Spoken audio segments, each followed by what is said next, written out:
So, hello everyone. So, this will be a good morning for Joshua and a good night for Mushik and good evening for some else and good afternoon for the others. This is great to have such a big audience here and everyone around. I would like to please have a feedback if you are hearing me well in the chat.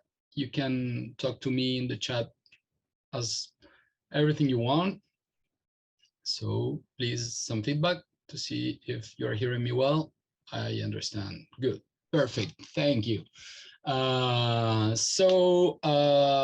Once again, welcome to this webinar or presentation that we have called it "How to Make Your Audio Sound Good Everywhere." It's about monitor system calibration in general, and of course, courtesy of SoundID from Sonarworks, we are going also to show the product. So I would like first to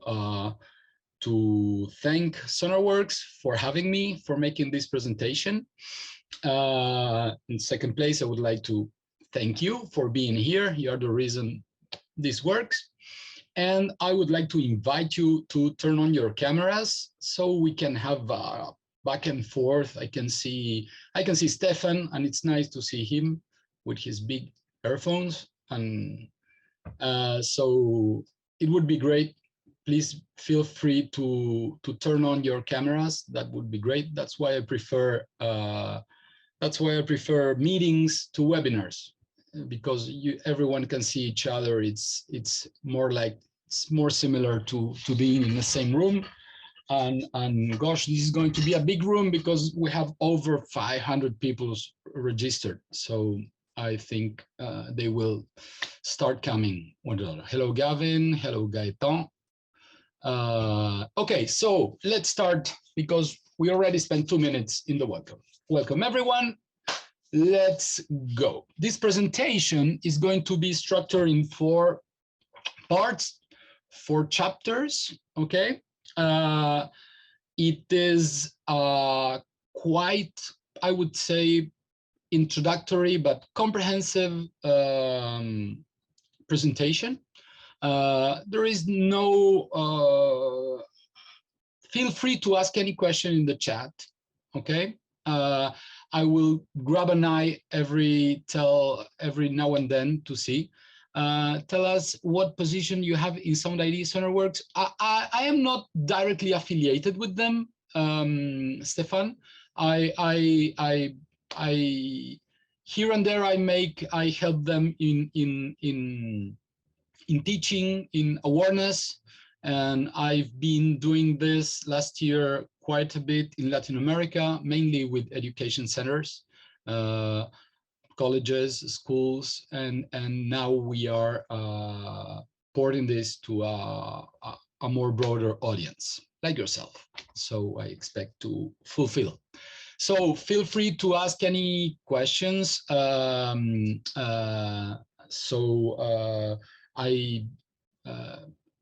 Anything I may not see in the chat all the time, but I will try to make my best, okay? Because you are so many. I may even, in some cases, allow someone to open the microphone if we find it okay. I don't do it because we will be a lot. Okay, so feel free to interrupt myself in the chat. So let's start with part 1, which is basically to acknowledge, if you do not already, the importance of a monitor system. So we should understand what is a monitor system, what do we use it for, and if it is important or not. I do things. So let's start by introducing the production chain. Okay, the production chain is what makes the studio. What's the input of the chain? It's always a transducer, which can be a microphone, or it can be an electrical to electrical transducer, like I don't know. You can put something in a line input of a preamp or a console. Then you will have some kind of preamplifications always that will raise or adapt the level of the signal, the impedance, the type of connectivity, and then you're going to record it. So I'm putting this as an icon of the fact that we're going to record it. And usually the production chain nowadays, it's been a while, it's done in a multi-track process. So we will record in several different tracks where we can break time barriers or physical barriers. One single musician can play several instruments, or in several times, in several, I mean, you understand what I mean. You can do, it's a really a milestone, starting with the Les Paul multi-track recording.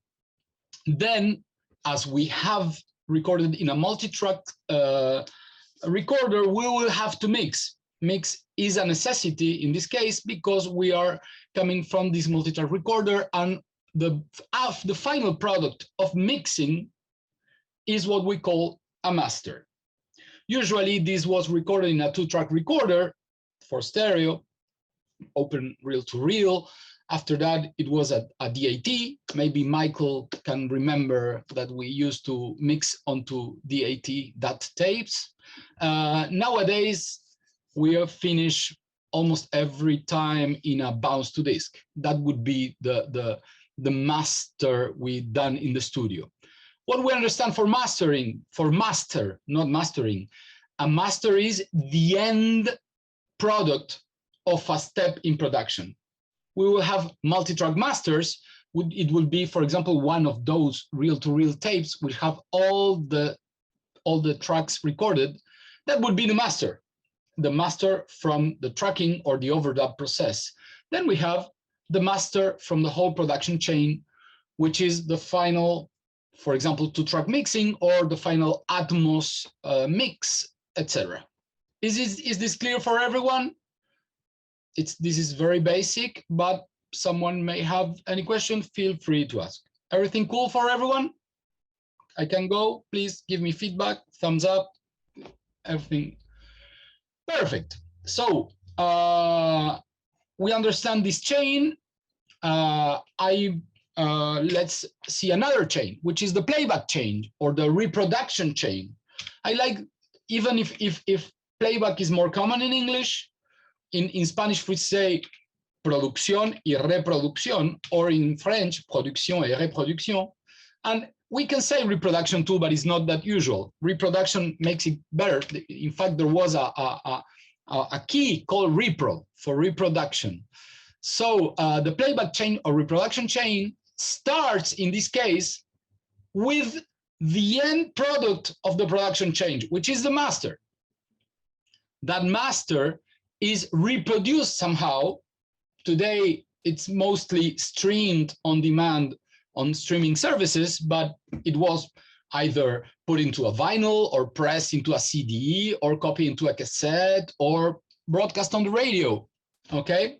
And then it was listened by the audience, either on speakers, but let's say that today, let's acknowledge that today more than 50% of the people listen in headphones instead of speakers, at least when they intend to listen, when they are the ones who want to listen. Because when you're going to the mall, you are listening to music, but you have not chosen, you did not choose to listen to that. They are putting that, and this is speakers.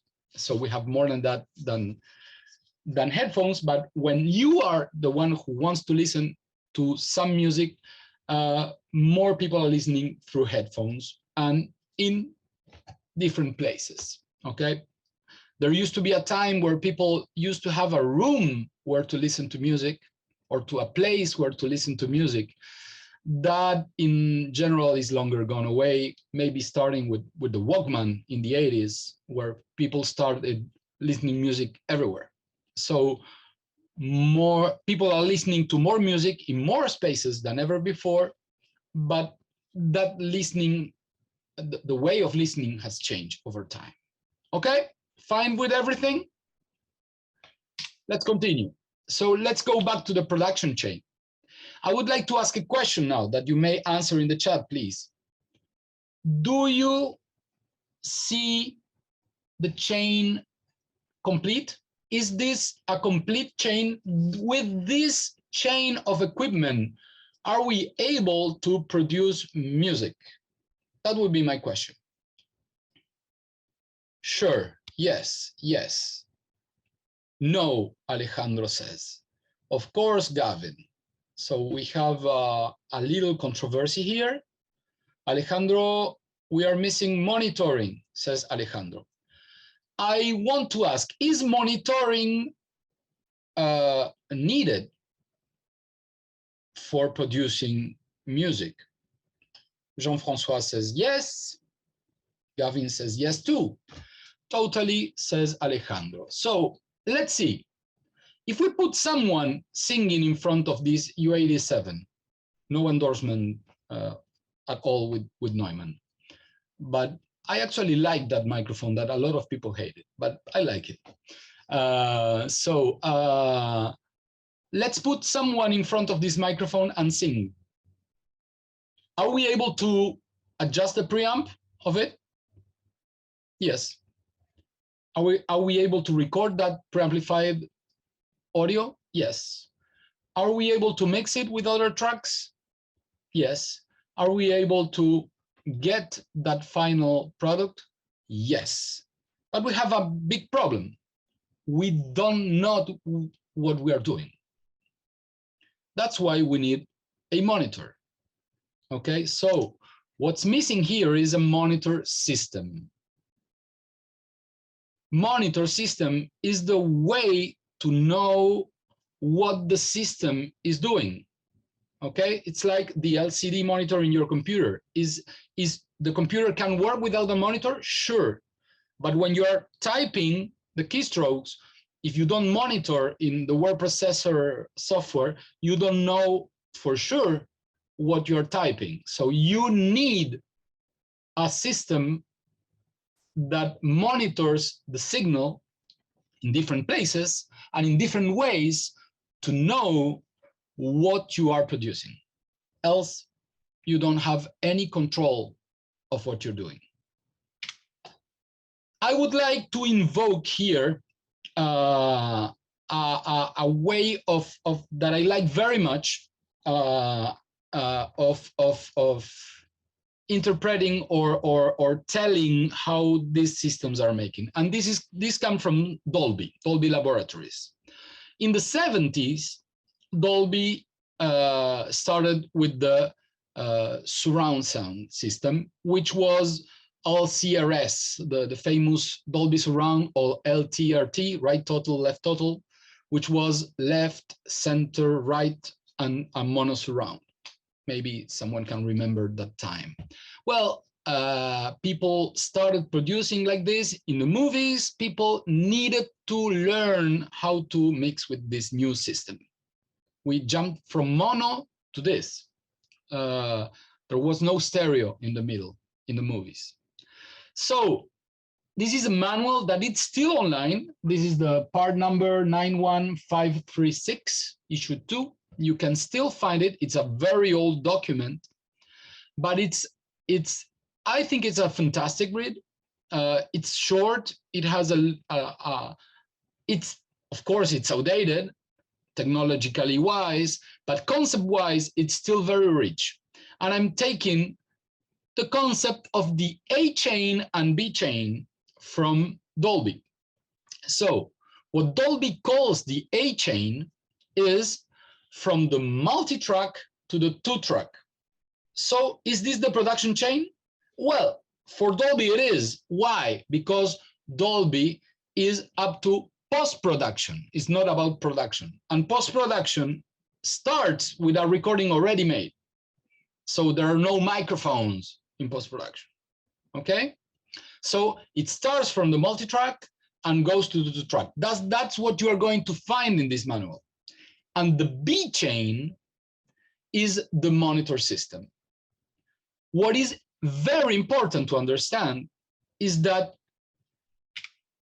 the audio that is printed in the master never goes through the B chain. Is that clear to everyone? It only goes through the A chain. The B chain is the monitor chain, which is lateral. As you see here, the audio goes through the A chain up to the final master, but never goes through. It's not in series with the B chain. The B chain is parallel to the A chain. Is it good for everyone? I can make a question now. The question is, if the signal goes from the air to the master and doesn't go through the B chain because it's a parallel, we have two chains. Which chain is more important? You may answer in the chat. The A, we have Harsha here. A Angelo, A Ishai, both says Gavin.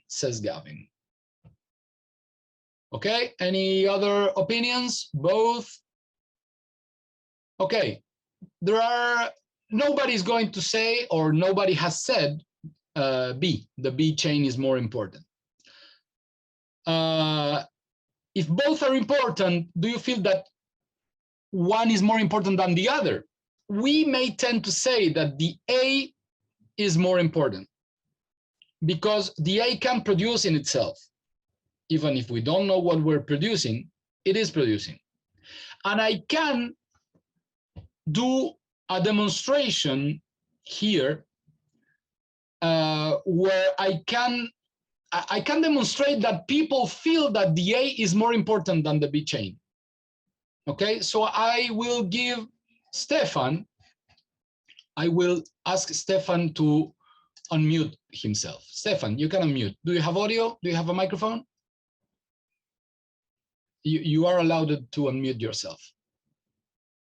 Can you? No, you don't have a microphone. Who has a microphone there? Ishai, you have a microphone? No. Who has it? Gavin. Gavin has a big SM7 there. Okay, can you open the microphone now? No? Yes. Yes. Yes, loud and clear. Okay, hello Gavin, where are you from? West Hollywood, California. West Hollywood, California. Oh, we have a gringo from California, West Hollywood. Okay, Gavin, tell me, you have an SM7, you record with it, you have more microphones? Yes, I do. Yes, I do. You have a studio there in your home, you have a home studio? Yes, I do. Yes, I do. Fantastic. So tell me, what microphones do you have there? In this studio, I have the 7B. Yeah. And a Blue Spark. Okay, fair enough.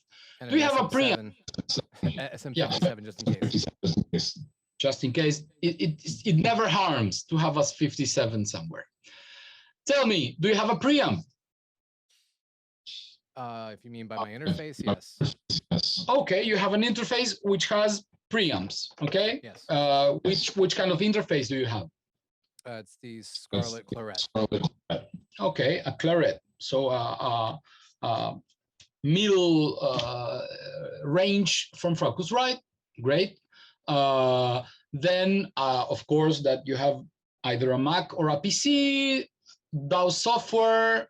Okay, you have a lot of plugins and programs. I guess a fair amount of software installed in the machine. Way too many. Way too much. Perfect.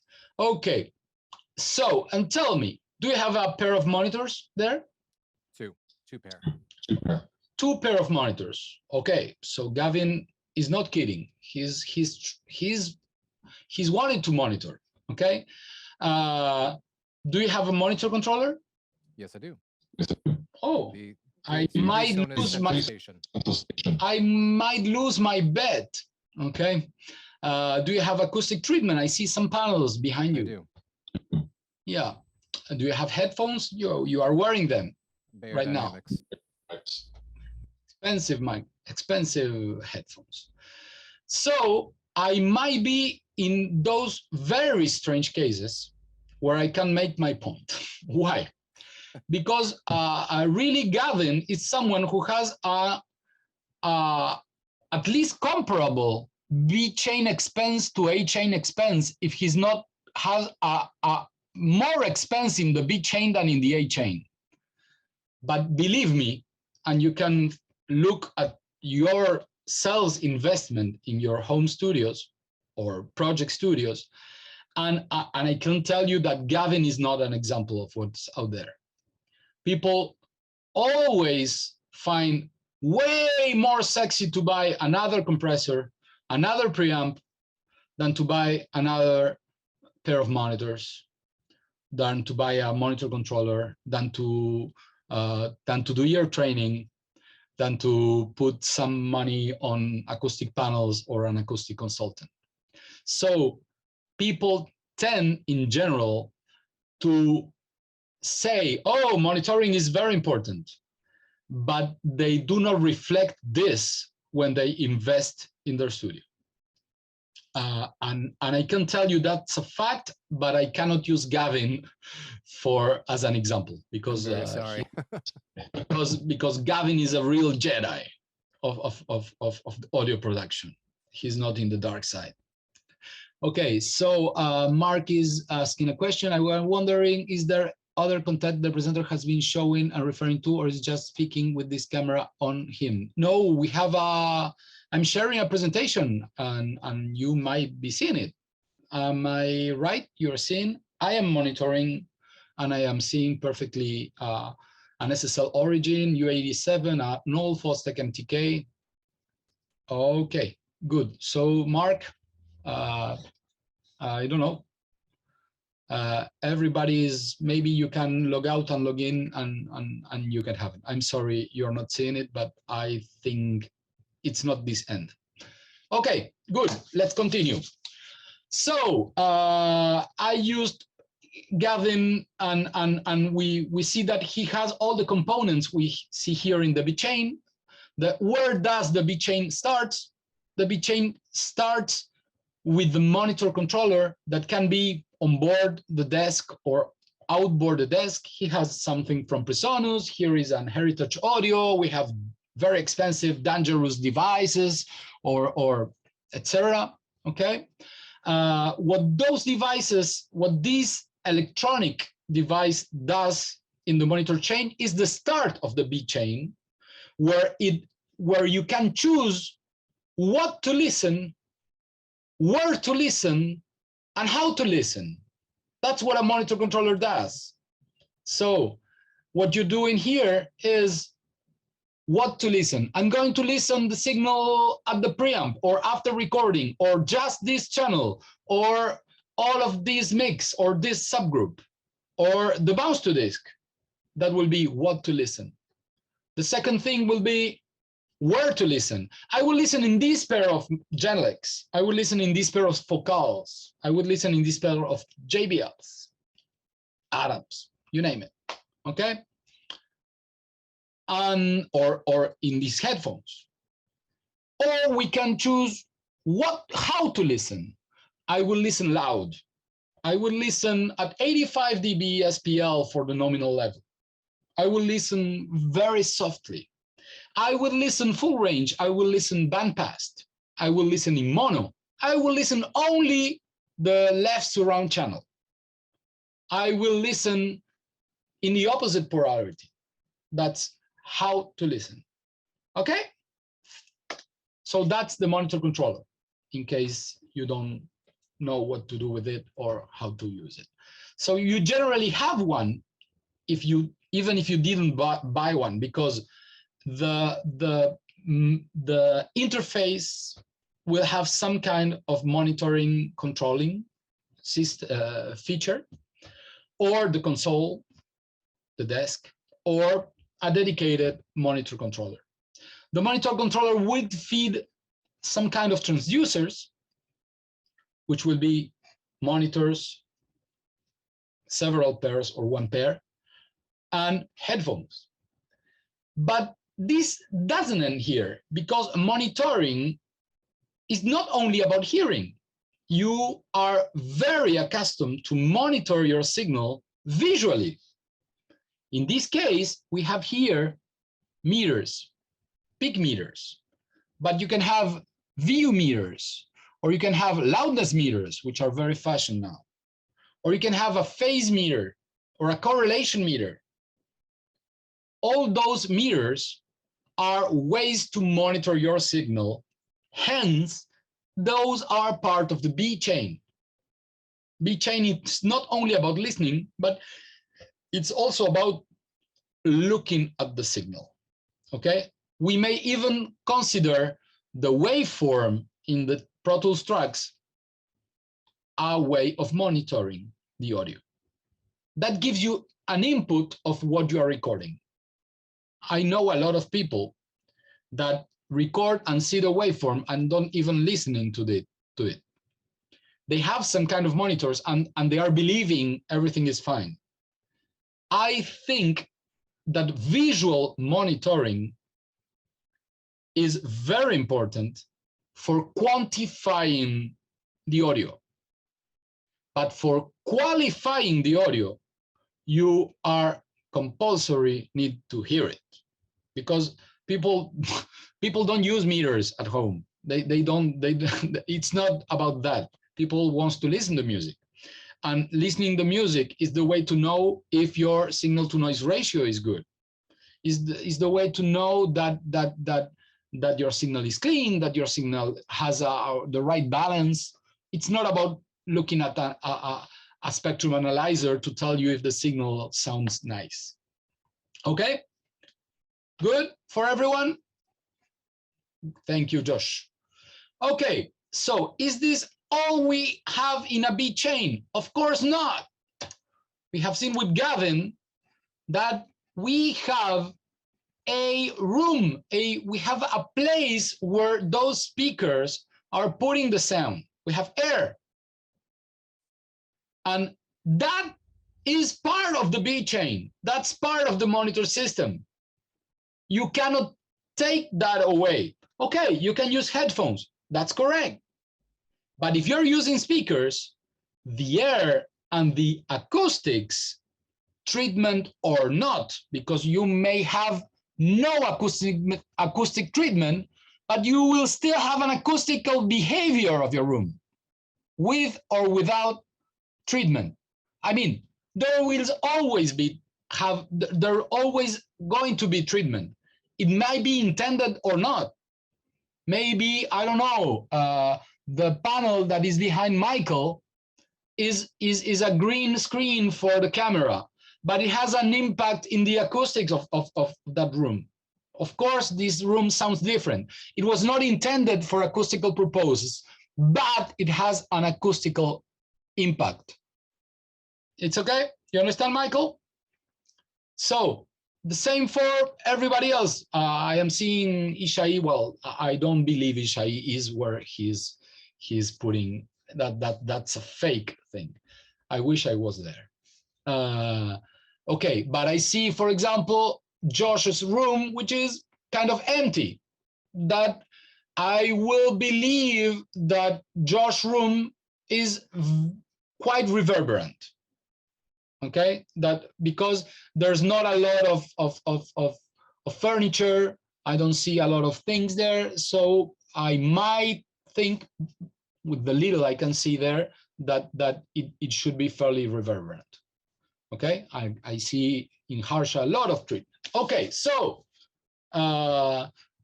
is it clear that I don't mind if you pay $1,000 for a panel, or if you are mixing in your bedroom and you are using your, I mean, even if you do not intend, your absorber is going to be your bed. It might be very good. It may be a very good absorber. I am not telling that I will never advocate for not treating a room. It's very important, okay? But it's most important to have it sounding good, okay? And you can have it sounding good in several ways, okay? Not only spending a lot of dollars. Of course, spending a lot of dollars is the easy way if you have them, okay? And this thing, which we have only two, and that's our ears, they are a part of the B chain. And that's very important to understand. Why? Because it tells that the B chain you are using for monitoring your production is the only one in the world, and it's yours. You cannot take your ears away from the B chain, and there are no two ears that listen the same. So we have to acknowledge there is a bias. There's no way to take away that bias. Not SoundID, not any calibration software, not any monitor, not any EQ. No one will never take away your ear. And your ear is just a part of the hearing system. There's your brain too. And there's your tiredness or freshness. And there's your education. You can have an educated ear, or you can have a tired ear. And all of these factors change the way you listen. And then it will change the way you judge, because you are monitoring in a different way what you're producing. So I must ask again, what is the most important part of the chain? Okay, I want to spend another $1 in another Pultec EQ, or in another plugin of I don't know, the Sooth plugin, okay? But you need the B chain in order to, what I love to say this way, in order not to process your audio, it's to park your pots. It's like you take the potentiometer, you move it to the right or to the left. I'm sorry, because I'm old and I use pots still, but you bring your mouse or your trackball and you touch a knob or a value or a slider and you move it, and when you listen to something that you like, then you stop and you leave it there. That's parking the pot. You will park the pot according to what you listen, never to what you see, never because of a preset, never. I mean, you could, but I won't suggest it. I would say that every time you're using your Pultec, you are going to be using your ear. And if it's a Pultec, or it is a Trident, or it is an SSL, or a Neve, or a Behringer, or the plugin that comes with your DAW, the effect will be the same, because it's your ear that will tell you, I like it there, and okay, let's take it there. You understand? So any EQ, any compressor, any processing device will sound as good as you are able to listen to it. So the monitoring chain is paramount, is really important. It's the judge who says guilty nor not guilty. You can have a lot of lawyers. You can have a lot of evidence. You can have a lot of witnesses, but you have someone to tell you guilty or not guilty. That's the jury. Jury is the monitor system. It's the B chain. Okay? Ultimately, your jury is going to be your audience. But hopefully, you have to do something before your audience tells you, I like it or not, because you have to show them something. That's why you need your monitoring system. Is it cool to everyone? Everyone is okay? Good? Not too boring? It's working? It's working? Okay, let's continue. We have a lot to go. We are in slide 8 of 91. Okay, so this can be long. I will try to make it faster. Okay, this is a musical production environment, or I may say this is a fantastic studio called Paisley Park in Minneapolis. That's where the artist formerly known as Prince used to produce music. And I love this example because it's the artist formerly known as Prince, and this is a formerly known as a music production environment, because very few people produce music in this kind of rooms today. So do we recognize parts of what we said? Yes, I can see a lot of A chain here. This is A chain, EQ, routing in the console. In the room, there might be a microphone there. I see the shadow. I see a microphone here. That's A chain. Okay. I see a multi-track here. That's A chain, some interfaces. Nice. Do I see B chain here? Everyone sees B chain here. Gavin is nodding. Okay. Where do we have? Yeah, here we have in the master, in the master section of the console, we will have the control room section, the studio section. We have meters. So we are seeing B chain. We are seeing monitors. That's B chain, another pair of monitors here. Okay. We are seeing air, acoustics. So we are seeing a lot of B chain here. Okay. We recognize A chain, B chain in a picture. We're good. Okay. That's great, but this is more common today. This might look a little like maybe Gavin's room. I don't know. Okay. If we took a picture on the other side. So we see a software controller, another software controller. People love to have lots of input devices. So we see the emporium of the input device. This is an input device for notes and for keys. This is an input device for sliders. This is an input device for transport. This is an input device for faders and controller. This is another input device, wireless. Okay. Then we have, let's see, some B chain. We have a subwoofer here, or it might be an E-trap. I don't know. I think it's a subwoofer. Okay. We have a pair of monitors. We have another pair of ugly monitors, full range single.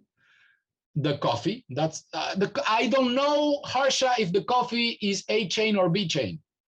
Still, but I believe it's more B chain than A chain. Yeah. And then you have here a interface that has a part of B chain 2, which is the part of the monitor controller. So we have a big knob where to select how to listen, which is how loud we listen. That's what this knob is meant to mainly. Okay, do we recognize the parts we've seen in the drawing? Now this is C chain. Yeah, coffee, C chain. That makes all the sense. Yeah, you're right. Okay, but this is still expensive. This is more common. There are more people producing like this than like this. And what do we see? We do see A chain and B chain too. We have a part of monitor controller in a little 2i2 from Focusrite, Scarlett, not as good as the Claret from Gavin, but still good enough. We have a pair of Adams, which are nice with isolators. So those are B chain, okay? And we have a green wall, that's B chain too. It's a green, no, pink. Very important to have a pink wall. That makes everything sound cooler, okay? So, or at least sexier. We have input devices, of course. We need those today a lot. Okay, we recognize A chain, B chain, everyone is cool, but this is more common today even, okay? So look, we started here and we ended here. What do we have? We have here A chain and B chain and then B chain, and we have no environment. We have a yellow wall. It's important too.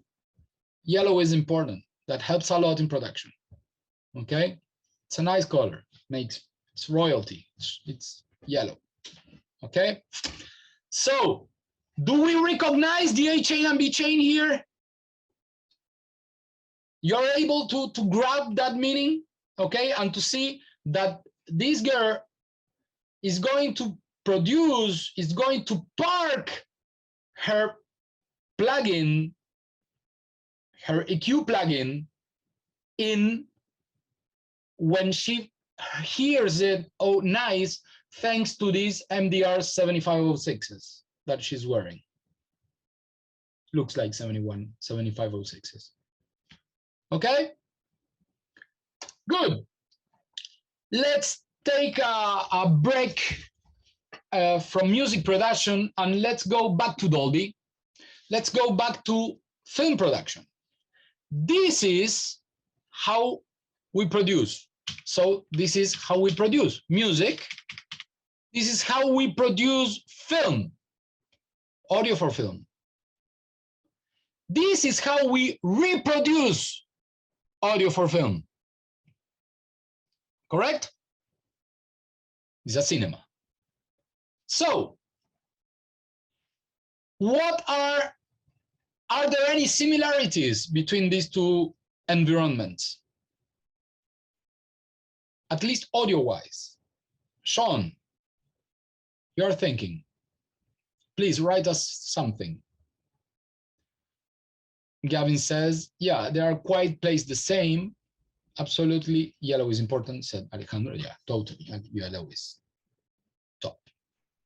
The screen, yes. The production space is similar to reproduction, same space and environment. Okay, for viewing and for listening, Sean.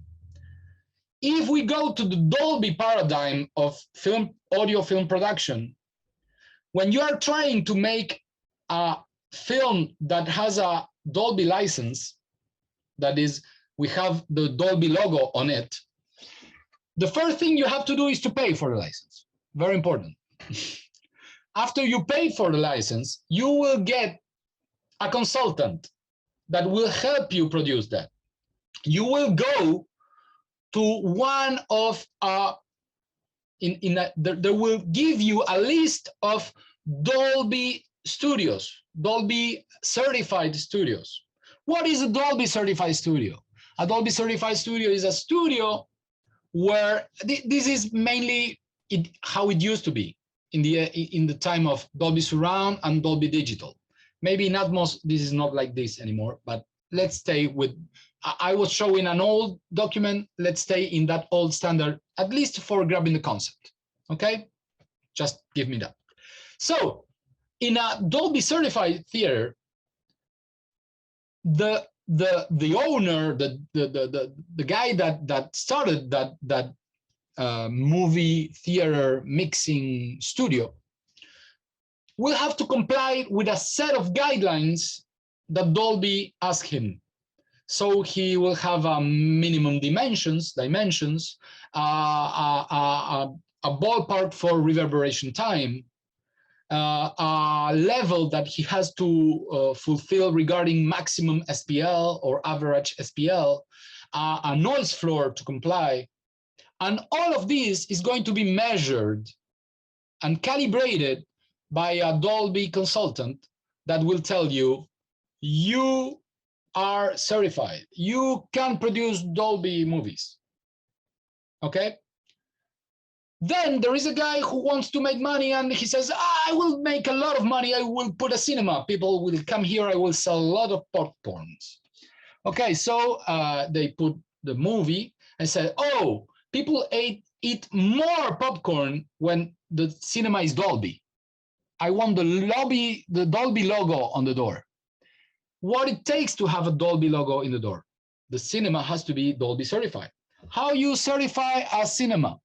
Well, you have to comply to guidelines, which says what are the minimum dimensions, what are the noise from the projector that bleeds into the room has to be a certain amount and not more than that, the size of the screen, the quality, the spectrum balance of the audio reproduction, the reverberation time, etc., etc., etc. And you know what? There will be a Dolby consultant that will go to your theater and will measure and calibrate in order for you to put that logo on the door, after paying, of course. But that ensures something that is the holy grail of audio reproduction. The reproduction system behaves the same as the production system. So when someone is mixing here, it is almost the same that is happening here. At least it's very close. What are sources of bias? What are potential sources of bias? An uncalibrated system, a projectionist that likes it louder and touches the output volume. But I don't know, a potential bias can also be the hearing of each one of the listeners, the position of the different seats, okay? So even in this case where everything is quite controlled, uniformity is not a given. In the search of uniformity, of having the same uniform coverage, okay, you still have some bias. There are still better seats and worse seats, and there are still people that hear better and hear worse, and there are better cinemas and worse cinemas. That happens, okay? Why do you think it's so important for a cinema to have that level of calibration, and we don't have that so much in music world? I can give you a good reason for that if you have not thought about it. Yeah, you gotta sell tickets. You gotta sell music too, Ishai. The main reason is that people don't have access to the volume pot. They cannot. In the cinema, you have no control of what you're listening, so you cannot be submitted to anyone what anyone would make. There has to be a standard. Yes, exactly. You are captive, okay? Which is good in a lot of ways and maybe not so good in others. Okay, but we are not here for talking about cinema. We don't like cinema. We are music guys, aren't we? Okay, so let's continue. This is music. Music production, music reproduction. What are the similarities between these two? Remember, here we have the similarities, and here, well, yes, those two are blondes. That's a similarity. Okay? We have a B chain here. She's listening to headphones. Oh, she's listening to headphones too. That's a similarity. Yeah, but those ones are black and these ones are white. So if the color of the headphones is different, I don't want to know how is the frequency response of them. She is monitoring with headphones or monitors. I think those are good. All Alice's monitor one, at least they look like this, or ProAx, I don't know. In a I don't know if well or bad, but in a treated room. There's a lot of magical foam there. Okay. I do not endorse. I do not say that is.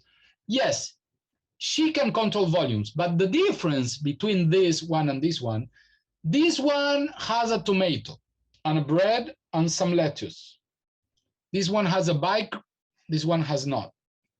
This one is in the exterior. You can imagine that this car passing by is making a lot of noise. So, making less jokes and understanding what's happening, she is in a controlled environment that at least seems to be silent or low noise controlled, and this is not in a low noise control. So you can understand what will happen with the low level signals. So you can understand also why it wouldn't be such a bad idea in this case to compress the signal, to reduce the dynamics of the music. Let's just suppose that that she's listening to Ravel's Bolero. Everyone knows the Ravel's Bolero?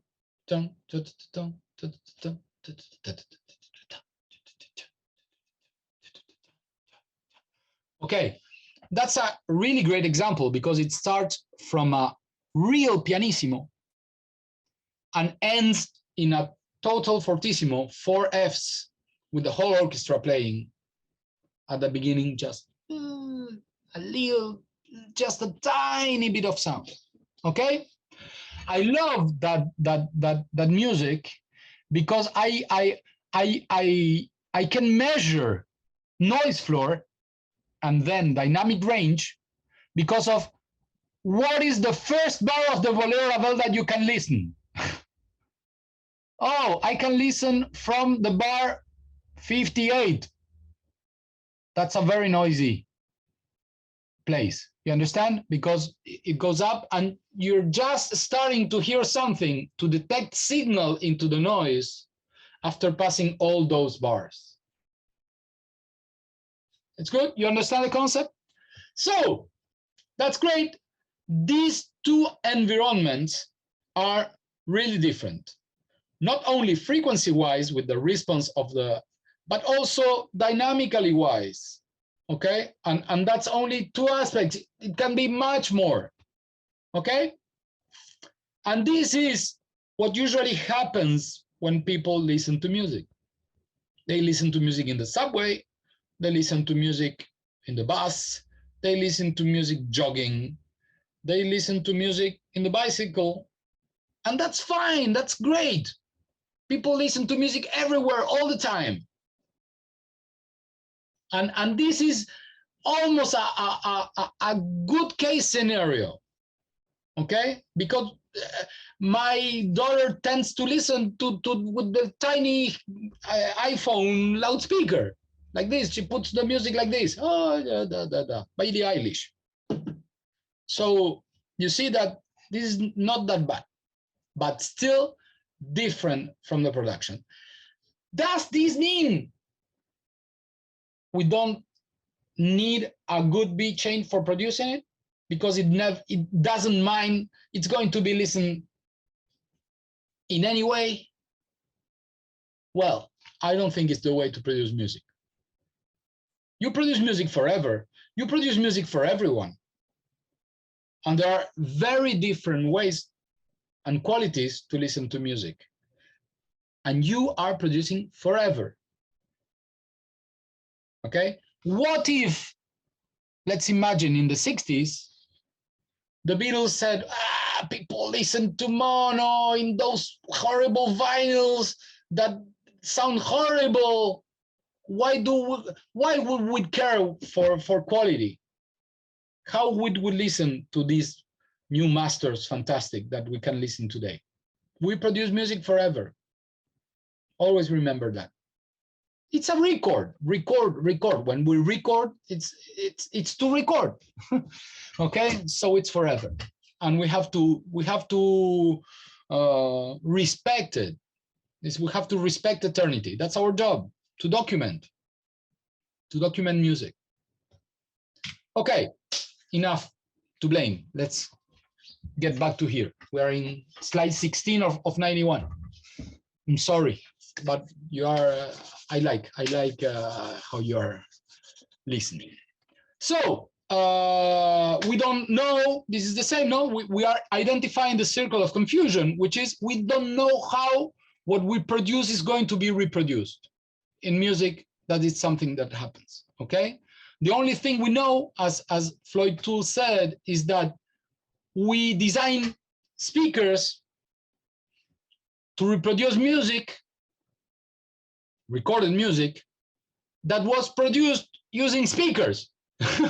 So that's a circle that never ends. We don't know what is the correct the objectivity. Okay, so there's a lot of subjectivity in how do we listen, either for judging where to park the pot when we produce, or when the audience listens. Okay, that makes this job hard, but that makes this job interesting. Okay, it's both ways. Okay, so we identify the problem. One problem is we have the idea to paint the Mona Lisa. We are monitoring if it was Leonardo with his eyes painting the Mona Lisa, choosing the right colors to tell the beauty of the Gioconda. And the one who listens to this is using color glasses. If you use color glasses, then the colors you are seeing are not real. What and we can ask ourselves, what is real? What are real colors? Do we know them? That's our good questions. Okay. In top of that, people also are seeing through color lenses. And as we saw, some use black lenses, some use white lenses, and different environments. So we are identifying a problem, which is the coloration of the signal. Okay, that we will try to explain a little more technically now, if we have the concept. And starting with chapter 2. Is everybody fine? Okay, we might continue. Perfect. I see the thumbs up everywhere, so we are good to go. Okay, let's go. What are we seeing here? We are seeing frequency response of different loudspeakers measured in an anechoic chamber. That means an anechoic chamber, for those who don't know, is just a room which has no reflections. So it's a room that doesn't have any acoustic behavior, or it has an acoustic behavior. The acoustic behavior is being anechoic, is not having reflections. So the way sound behaves in that room is like open air, but without the noise of being in open air. So it's a very strange situation. Okay, so no reflections, no boundaries, but no noise or very little noise. That's what an anechoic chamber is. So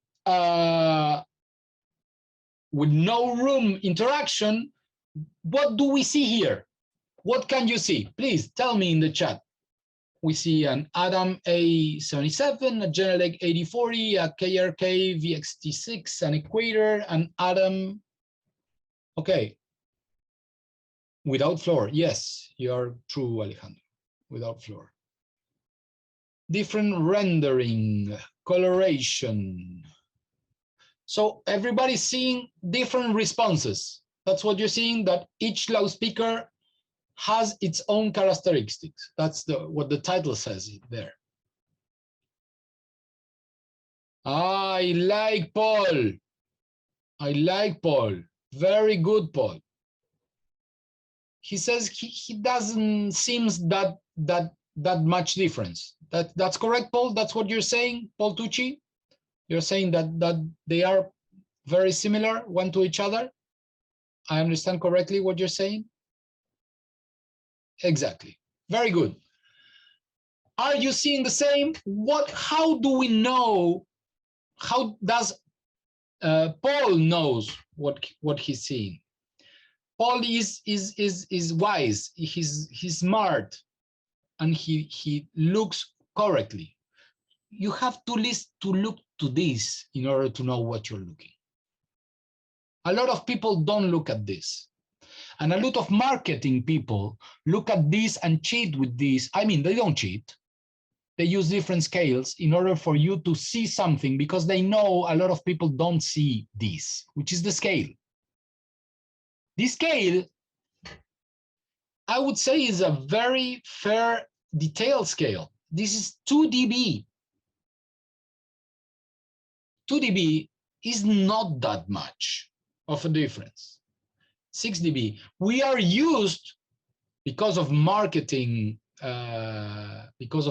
guys, to, instead of 8 dBs here, plus 8, minus 8, to have plus 20 and minus 20. And if you might know that 6 dB is doubling, okay, the range.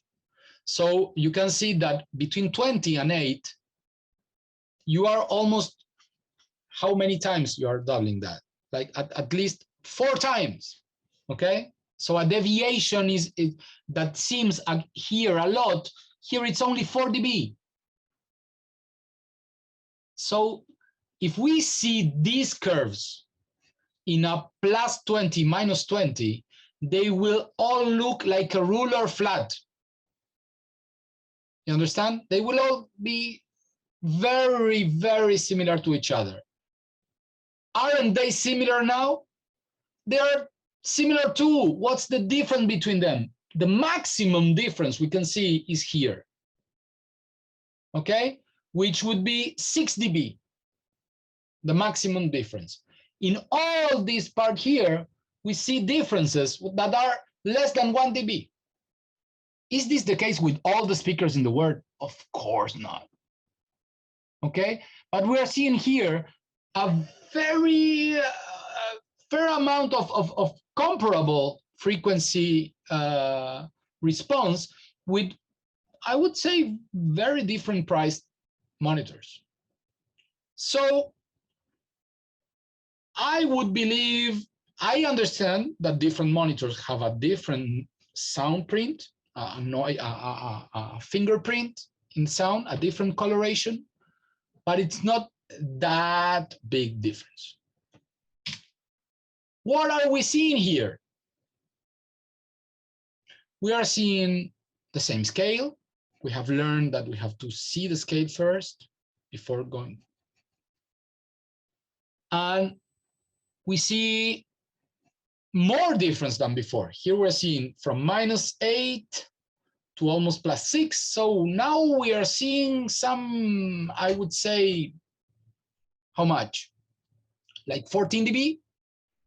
That's much more than 6 in the first case. And another thing that I didn't tell, here, the biggest difference, where is it? It's in 90, 80, 70, 60, in 50 hertz. The range, note that there isn't much music in 50 hertz. There's no a lot of music there. Are we agree on that? I mean, those are important frequencies, of course. That's the root of the bass. But we are not singing here. We cannot sing that. Okay? This is boom, boom, boom, something like that. There's not a lot of music. Yeah, it depends on the music you create. But Jean, the bass section, I would say that's like the subsonics of the bass section. The bass section you sing, not the sub bass, will be more likely in the 80s, 90s, etc. Okay. Okay. Yeah, it's the foundation of the foundation. That's what I would say. Okay. But here we are talking about what? The biggest difference between curves is in 110, 120. There's a lot of music there. We have the fundamentals of voice, of sung voice there, of male sung voice.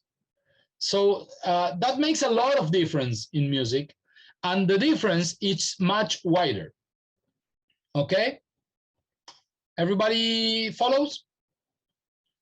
Okay, what are we seeing here?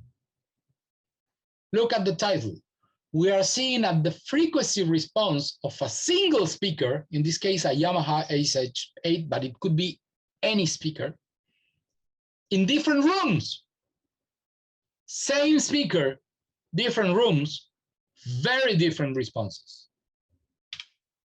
Different speakers, no room, not that bigger differences.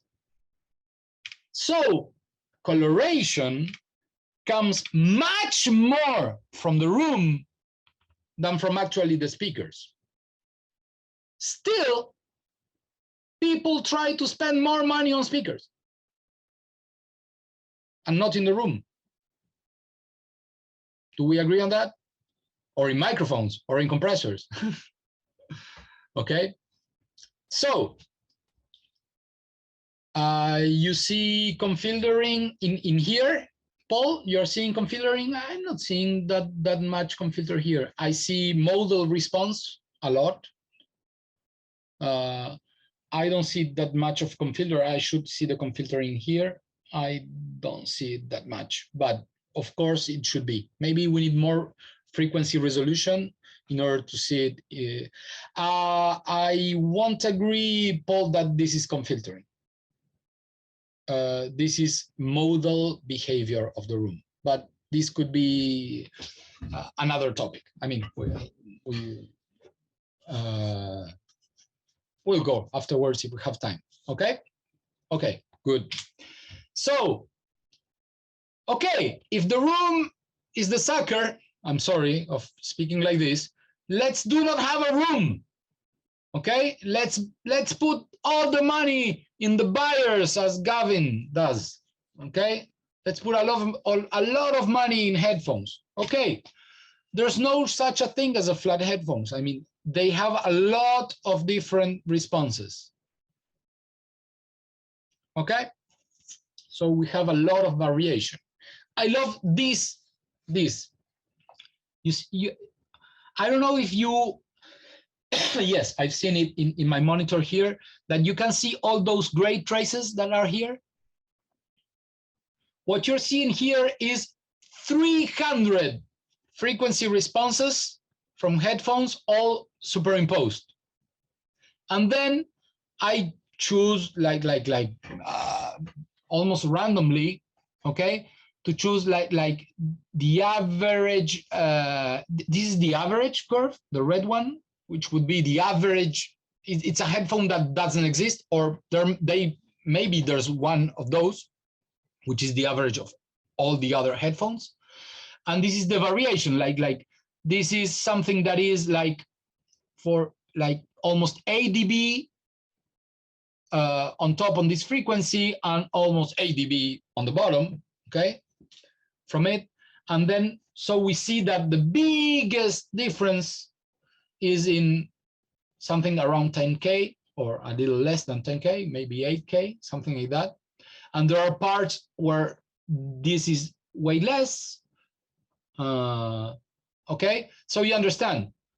Okay, I can produce music with this headphone, or I can produce a music with one that is exactly the same, but here in other frequencies, and you will easily understand that you will park the EQ pot very differently depending on the headphone you're using and where on the frequency you're choosing. Okay, so we have coloration. You will color the Mona Lisa differently depending on what color lenses you are using, and you are not allowed to take away your lenses while painting. Okay, good for everyone, fair enough. As we are speaking about Leonardo, to make it even more clear, the same example, let's invent an anecdote. Everybody knows this drawing. It's quite well known. It's made by Leonardo too, okay, Da Vinci. It's called the Vitruvian Man, okay? And the Vitruvian Man is a proportion treaty. It's like saying, this is the way to represent the beauty of perfect proportions of the human body. The circle and the square and how everything is harmonious, everything is well balanced, okay?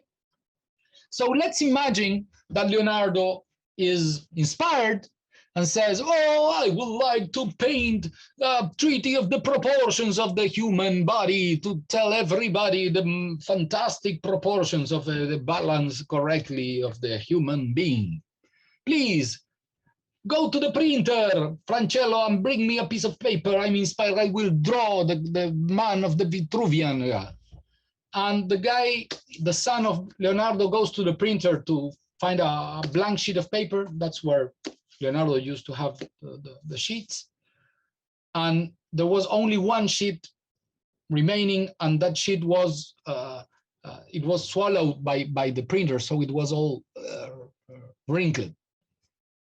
Leonardo was already a little bad in the eyes, as we know. He couldn't see a lot, and Francello didn't want to piss off his father, so he took the page and he put it as flat as he could and give the paper, and Leonardo started drawing, and he drew this. Fantastic. And he says, oh, this is such a good work. Look at the balance, look at the proportions. That's fantastic. I will send this to Michael Delaney. I will put it in an envelope and send it to him so he can see. Dear Michael, please look at this fantastic drawing where you can see the proportions of the human being, well balanced, fantastic, and tell me what you think. He takes the page, folds it, puts it in an envelope, and sends it. Yes, there was a time where mail worked. It was on paper and envelopes and stamps, and it took a long time from Milan to arrive to where Michael is. But hey, he has a lot of awards, gold and silver and platinum, so he deserves. He knows about this. So Michael receives a letter and says, what is this? What is this envelope? Leonardo. Oh, bonjour, Michael. Okay, so what does Michael, what would be the gesture? Show us in the camera. How would you open an envelope and look at a letter? What would you do? Okay, he will do like this, okay? Remember that it was wrinkled, that Leonardo didn't know, and when Michael takes the page and opens it, this is what he sees. What? This is the proportions. This is the fantastic thing. Leonardo thought he was drawing this, but the paper was like an accordion. And Michael unwrapped the accordion and saw these proportions. Does everyone understand the analogy? What if it was wrinkled in the horizontal sense?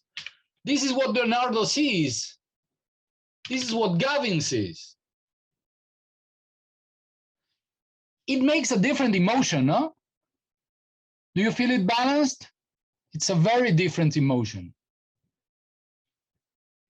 What if it's wrinkled in the two axes? Leonardo sees this and puts the emotion in this, and this is what people can see. Very different emotion. Do we agree? Michael, Ishai, Brian, Joshua, Michael? Well, this is what happens with your music. You believe you are hearing this, and people hear what they hear. Where goes the emotion? I don't know. Do you know? I don't know if you know. Okay?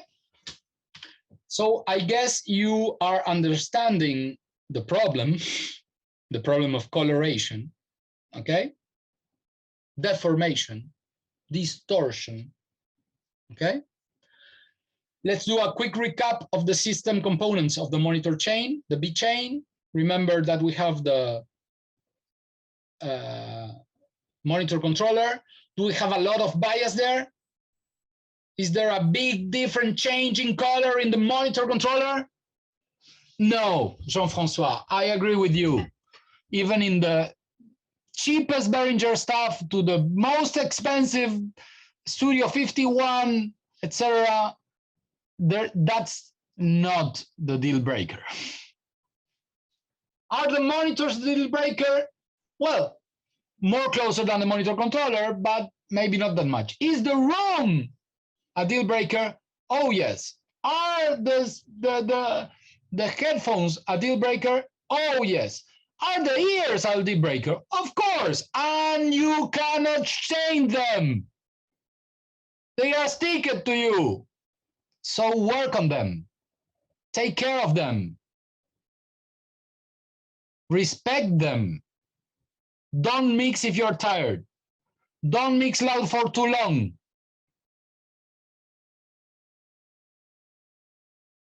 Have good manners. Treat your ears with love. You won't be able to change them. You can change your acoustics. You can change your monitors. You can change your headphones. You will never be able to change your ears. Okay? Loudspeakers, not the main problem. The major issue is with the room and the headphones. So we have what I call the square problem, even if this is false, okay? You are producing the Mona Lisa using the lenses, and the reproduction is also biased. So we have a problem in the monitoring, and we have another problem in reproduction, which we don't control in general. So we have, the problem would be squared if it was exactly the same problem, which is not true. It's not A and A, it's A and B. So in what we have is A times B, not A squared. But you get the meaning. We have two sources for this problem. One is in production, in monitoring production, and the other in reproduction. Solution. Solution is a big word, okay? But hey, this is what we're here for, okay? This is what brings us here today. The solution is, what is calibrated monitoring? Okay, so calibrated monitoring, another way of saying DRC or digital room correction, is the implementation of digital filters in the reproduction chain in order to improve the overall response of the acoustic response of the room and the entire B chain.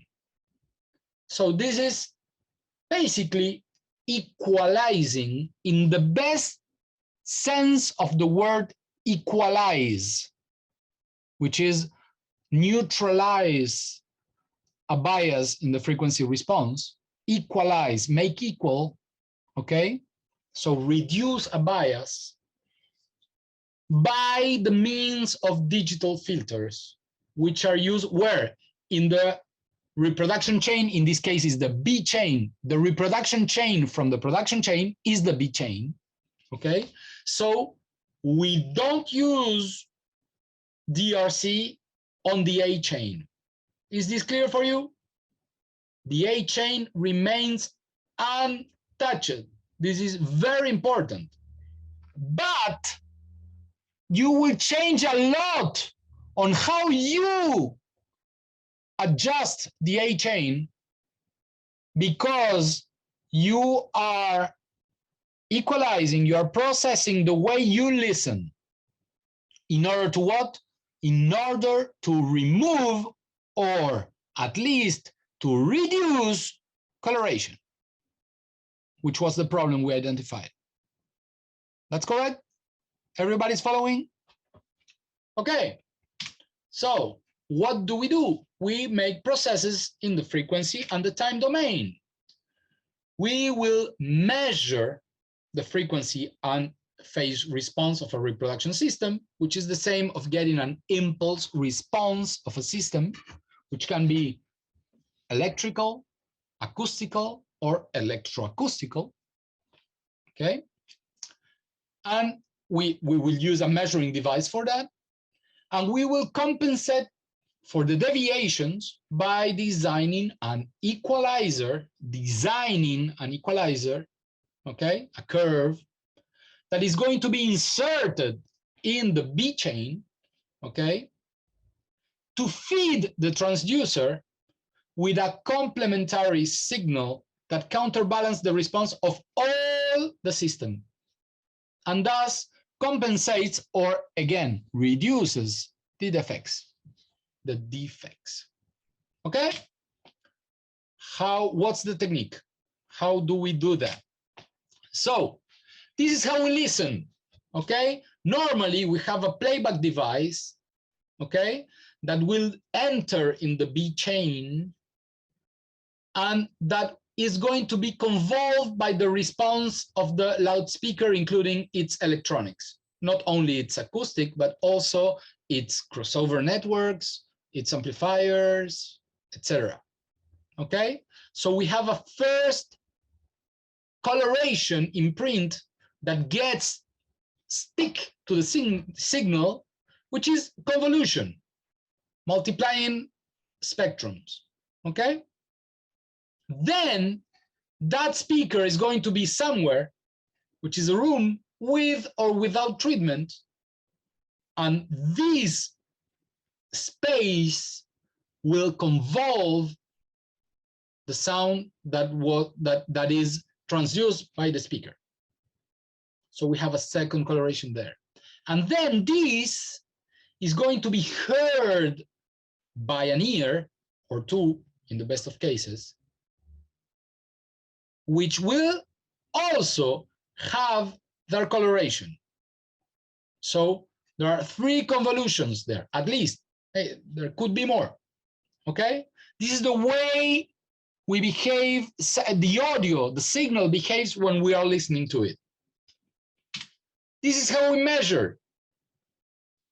We are measuring the sound that is in one spot or multi-spots. The microphone can be in only one spot at a time, as do the ears, but we cannot stand still. We always are moving a little here and there. That's natural. And that's also in order to make an average, in order to have not a sample of a sound field in a point. The only way to do that is like putting the head like the Clockwork Orange and the guy like this, listening to the same spot all the time, okay? Or making a CAT scan or something like that. That's not natural. That's not the way people listen in the sweet spots in the studios, okay? The closest thing to that would be using headphones, where when you move, the sound moves with you, the sound sources, okay? In fact, all the audio 360 and all the binaural renderings are about taking away this in order to behave more naturally in the listening. But this is another subject. It's not for us here. What is the difference, the biggest difference on what we hear and what we measure? Can anyone write in the chat what's the biggest difference? What's the biggest difference? As nobody is putting that in the chat, I will say it myself. The difference is that you cannot measure the whole B chain, because the B chain includes the ear, and you cannot measure in the ear, and the microphone cannot think. Yes, there's no cortex, there's no psychoacoustics in the microphone. God bless. That I couldn't imagine what happens if the microphone one day is tired, one day is in love, one day is that would be really difficult. That's what we call a vacuum tube vintage microphone. A microphone with personality, which has different sounds every day at different times of day and reacts different to humidity, temperature, etc. Okay. Very well. So we understand that we cannot measure the whole thing. That's utopia. Okay. Al is getting bigger and bigger though. Okay. Okay. So this is not perfect. This is not the Holy Grail. Okay. It only works in a single point in space. When you're measuring, you put the microphone in a point, you are sampling that point in space. And when you create the filter to equalize the response in that point of space, you may be worsening the response in all other points of that space because you're adjusting for one point and not the others. That's a lot of people says, this is shit because it makes everything else worse. You know what? They are correct in saying it makes it worse everywhere else. But this is not shit. I don't agree with that. Okay? I do like good, even if not perfect, because good, if good makes something best, that's good enough for me. I don't need perfect to use something. I love my wife. She's not perfect, but I love her. And I'm better with her than without her. Okay? She's not perfect, but she's perfect enough for me. Okay? I don't deserve much more than that. Okay, so sometimes people tend to work out irresolvable problems. When people don't know how to design that equalizer and they take the measurement and they see something, they may try to resolve something that is not resolvable. Why? Because they are using amplitude to try to solve time, for example. So you need to know what you're doing if you're doing this by yourself. Okay? There might be design flaws in the solution that can produce audible artifacts. The filter can be implemented in such a way as you have, for example, something called pre-ringing. That's something that people don't like because there's a phase distortion or pre-ringing, or there are costs that sometimes overweight the benefits when the solution is not well designed. That happens also, but it doesn't mean that all solutions are bad design and as such betray them. We don't like to compensate. That used to be the case a lot. I'm sure Michael will remember the time when people say, no, don't equalize the monitors. It's shit. Don't equalize. You are fooling yourself when you're doing that. I said that to students a lot of years. And you know what? I wasn't wrong. I'm telling the contrary now. Why? They are paying me for this? No, I believe this, and you will understand why. Okay? At the same time, doing this can require a considerable latency, and latency is not a good thing. Sometimes latency is not acceptable in the monitoring chain. For example, monitoring for the musician. If the performer is listening to himself late, he's not able to play. Punching in, Jean-Francois, I agree, but there's even simpler things. For example, while mixing, when you are performing automation rights, you are late all the time because you are reflecting that latency in what you're doing with your moves. So latency can be a problem, but latency can also be solved. Again, it depends on the implementation of the solution. Okay? And another thing which is less and less important today, but it wasn't when you are going to see the birth of this, requires a fair amount of computational power. I would say that today the required computational power is kind of meaningless regarding what our CPUs and DSPs can do today. Okay? But there was a time where you had to budget a lot your resources. Okay? Everyone who knows the message, your DSP farm is maxed out, know what I'm talking about. Okay? When you have only 4 DSP farm chips in the HD card. Okay, yeah, AAE error. It's a modern iteration of this gaming. Yeah, you're right. Okay. But you know what? All these costs can be reduced and it works. It improves. Okay, it improves the system. In 1991, which seems like prehistoric to this, Michael Gerson predicted that this was going to be the standard. So why, in a paper, he describes digital room correction and all of this, why this was going to be the standard? Why not in 1991? Why not then? Well, at that time, equalizers were mainly analog. There were no plugins for everyone to put everywhere or wise digital equalizers out there. With analog tools, as I say here, the improvement is marginal and the artifact substantive. This would be the same like, I don't know, you have a bad gallbladder and you're going to be, you will have surgery, but the tool for making that surgery is a chainsaw. I prefer to keep my gallbladder, okay? Please don't touch me. There will be more harm than good with the tools that aren't made for that. That's what happened with analog tools. And that's what I was speaking with Michael.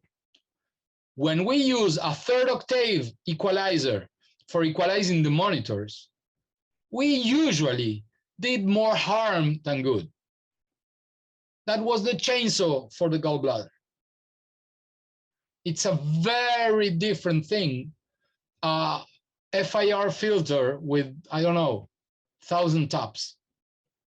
It's not the same 3rd octave equalizer.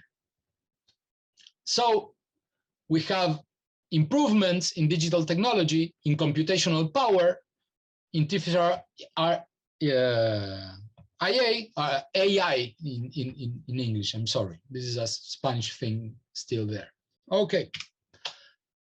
So what to correct? Floyd Toole, which is the author of one, I have it here, not here.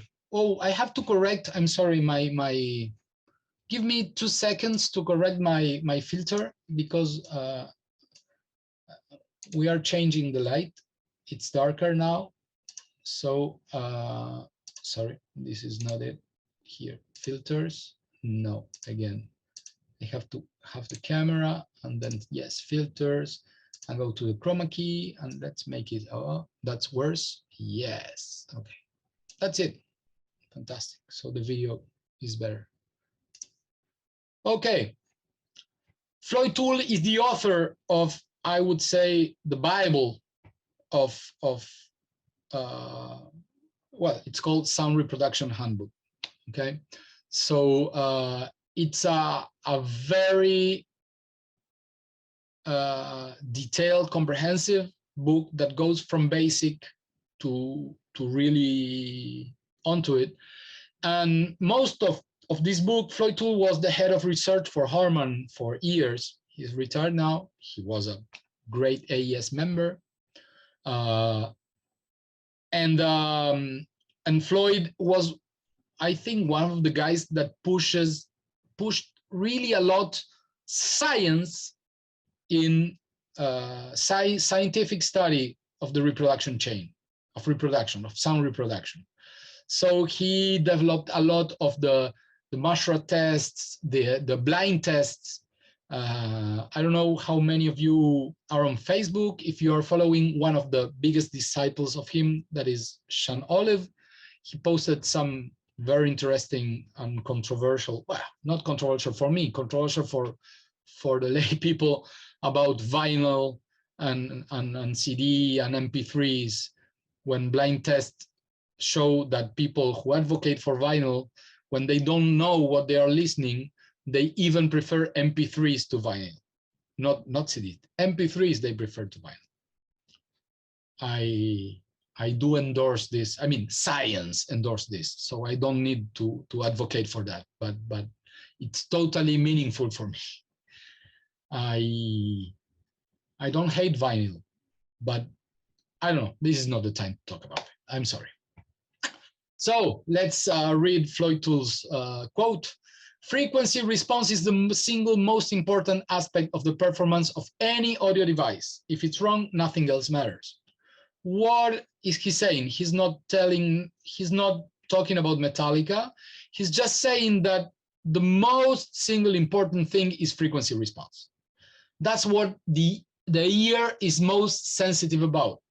There is a lot of people saying, oh, what about phase? Phase, well, phase, obscure thing. Look what phase is doing in my hands.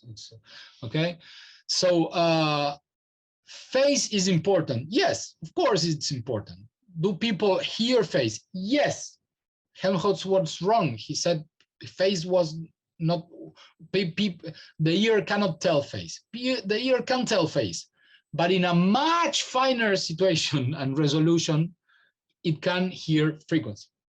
Okay, so in order to be able to hear phase, we need to have good frequency response. So let's take care first things first. Okay, that's what Uncle Floyd tells us that we should do. So how do we flatten the frequency response? One of the things we have to do is we have to avoid the corruption of the gain structure. What does it mean? It is kind of complicated. It's not that complicated. It means that if we have a dip in the frequency response of 18 dB, we cannot apply a reciprocal plus 18 dB in 50 hertz. It doesn't make any sense, and we will eat all the headroom in that amplification. And this will cause distortion, and there will be more harm than good. So we have to respect the gain structure. For doing this, that requires intelligence. Is this very difficult? No, but you have to know what you're doing. Okay? There's a way of doing this manually, but you have to know what you're doing. You have to avoid creating massive problems in other areas.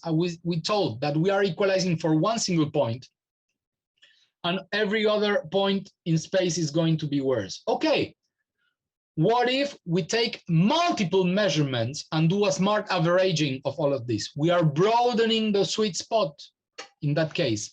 We are making it less good in one point, but a way better in other points in order to have a wider space where we have good more than bad. This requires multiple measurements, doing right, the average right, okay? And it includes also avoid corruption of the phase response. We have to use minimum phase or linear phase filters. Linear phase filters requires time to work because it's not magical.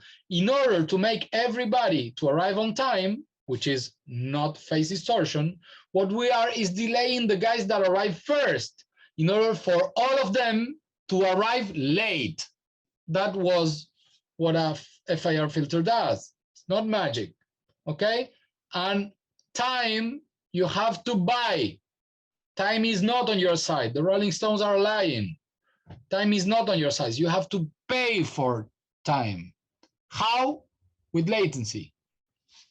Okay? Okay, so compromises. Improving the results in the sweet spot. Improve assuming the cost of a word response in other areas of the room. For example, in that corner. For example, where the lamp is behind Gavin's. The sound there is horrible. Okay, but nobody is listening there. So why should I care? There's a lot of people that have this thing. Oh, yes, but it makes it horrible outside the sweet spot. Okay, that's why it's called a sweet spot. Because you have to be there. Unless you like the bitter spot, then go to the bitter spot. It's okay. You have a bitter spot too. Bigger bitter spot.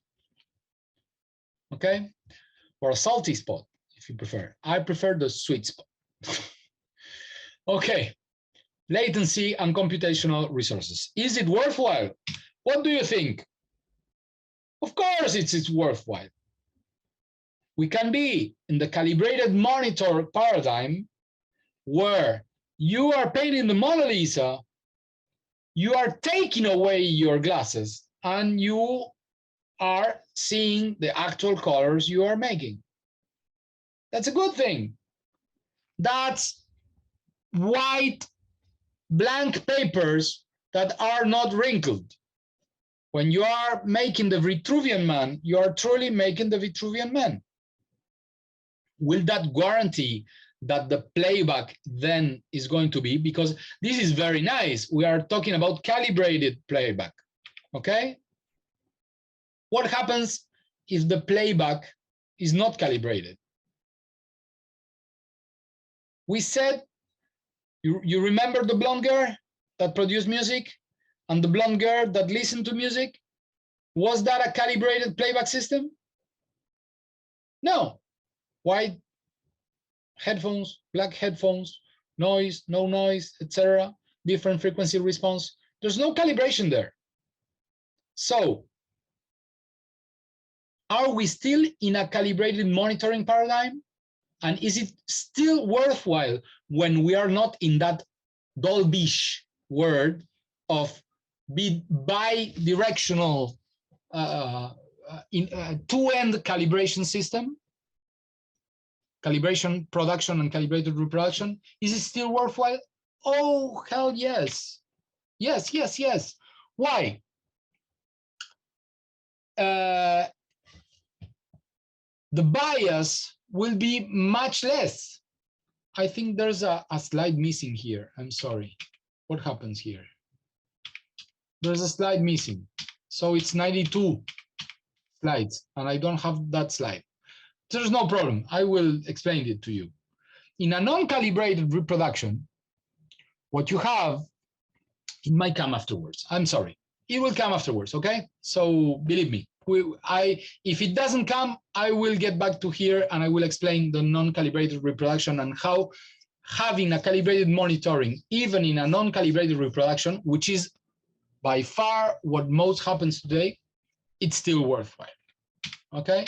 So what's Sonarworks about? What's SoundID about? Which brings us together today. Well, it's a DRC system. It's a digital room correction system, okay? A monitor calibration system that can work two ways, okay? In order to have a playback which is the same as the production, or at least similar or more similar. So your impact, your emotion that you are putting in your music gets to the people, okay? Gets to your audience. At the same time, is a system, and I think it's one of the only systems in the world that can do this, that works on speakers and headphones, both.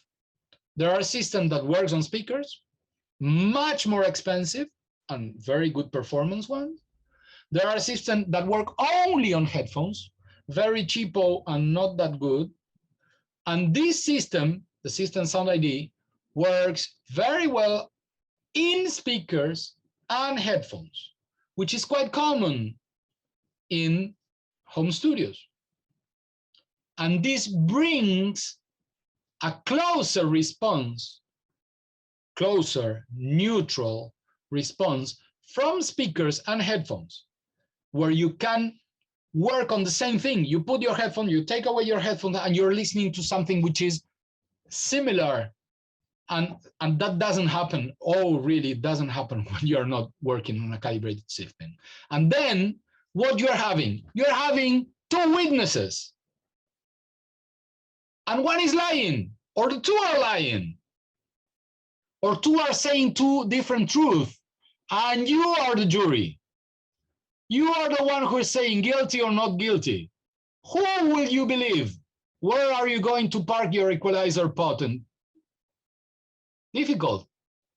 Much easier to do that with a calibrated monitoring when the two witnesses say the same or say similar things. You're getting to it? Okay. The SoundID system is in fact a two-way system. There's a SoundID for consumers.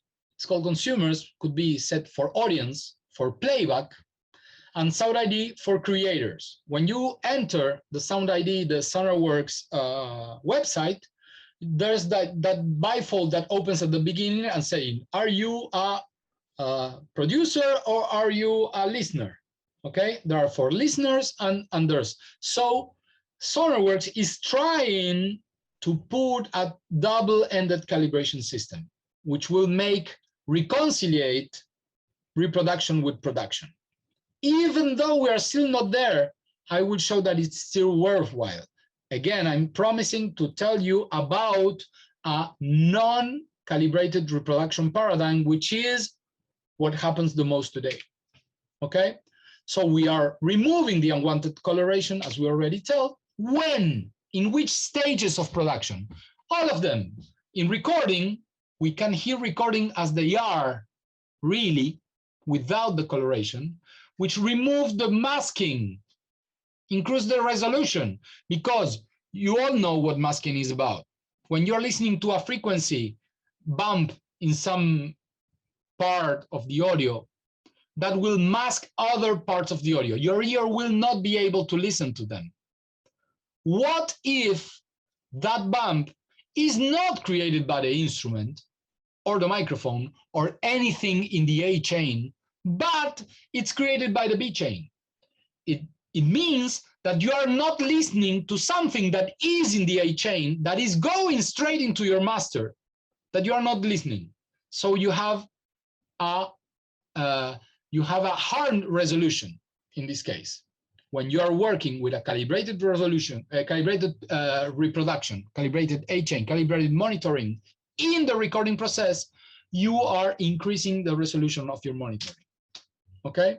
While you are mixing, you are improving translation.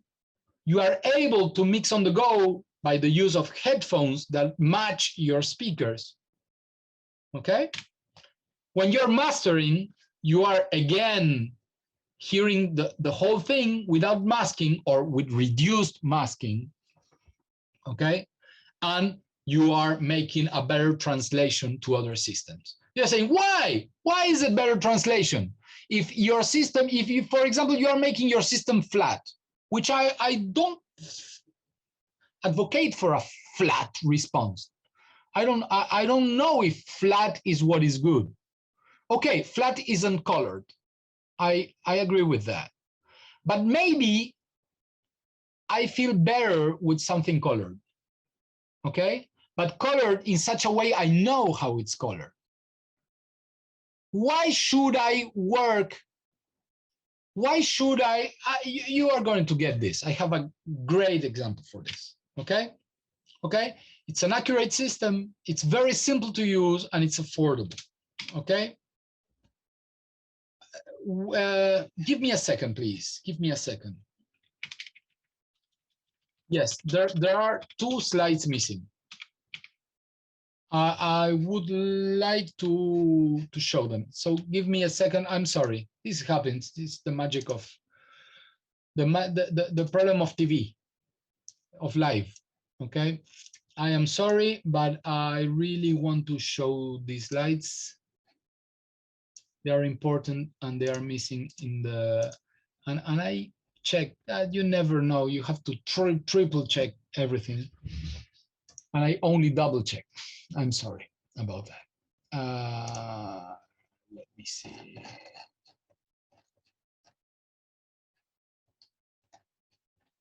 Wait a second. Sorry. There you go. Here I am. So let me, okay, you are seeing Reaper now. Yes, okay.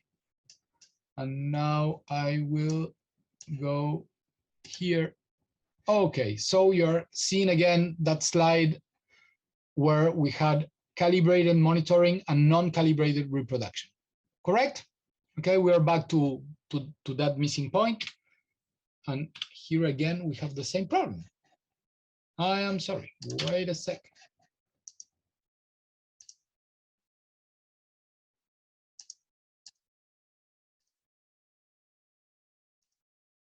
Yes, but this is not the one. Okay, I put this slide in Spanish. I'm sorry, I am sure that I had it in English, but you will get it. There's no problem.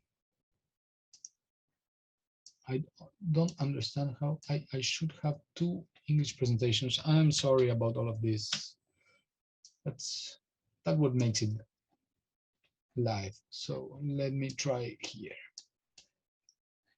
see what happens here. Okay, so you're seeing production, calibrated monitoring, calibrated reproduction, same response. Okay, we are both calibrating to the same standard, which can be flat, which can be X curve, which can be whatever you want. Okay, but it's a known standard. It's a known, it can be your standard, but it's known. That's what is important.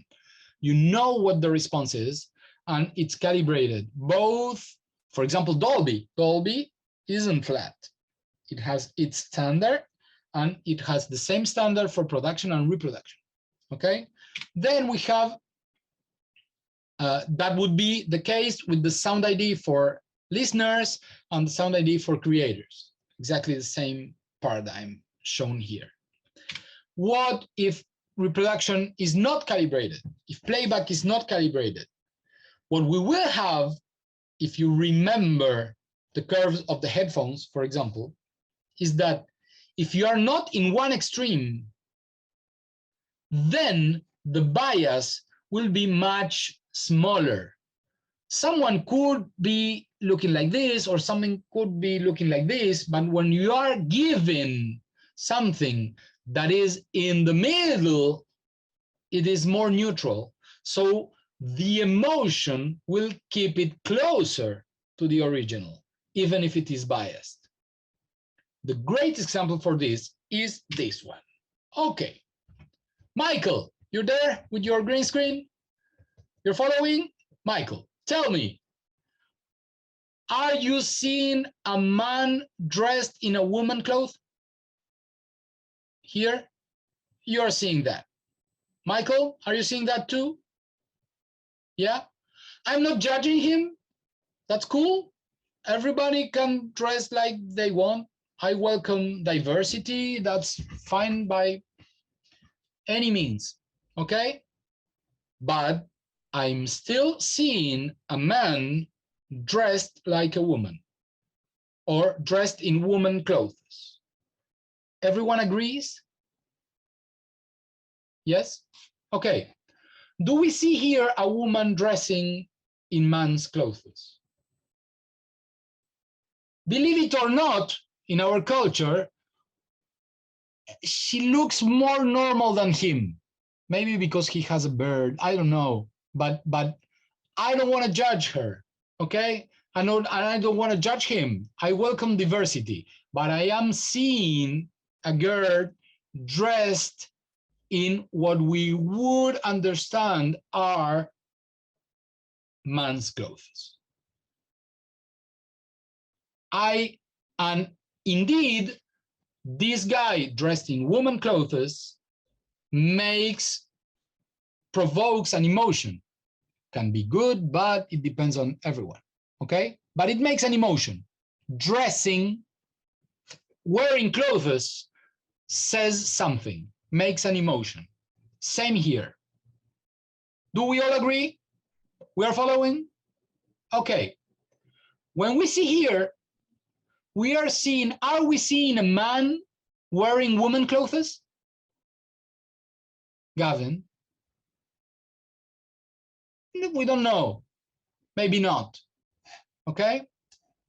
Okay. Do we see here a woman using man clothes? No. But they are wearing the same. That's what we call unisex. Do we agree on that?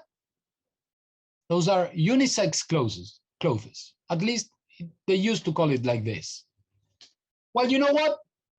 Calibrated monitors are unisex. They will give you kind of the same emotion in any sex, in any speaker. They will translate better. They would translate closer to anyone because they are unisex.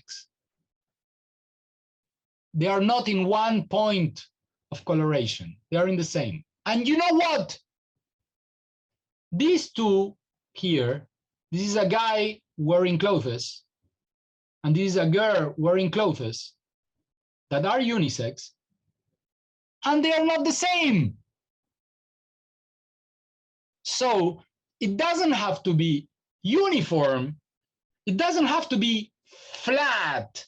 It doesn't have to correspond to one single target curve to be unisex, to translate well. You follow this? I will get back to the other presentation, okay? Is that clear for everyone? Enrique Carvalho, are you from Portugal, Enrique?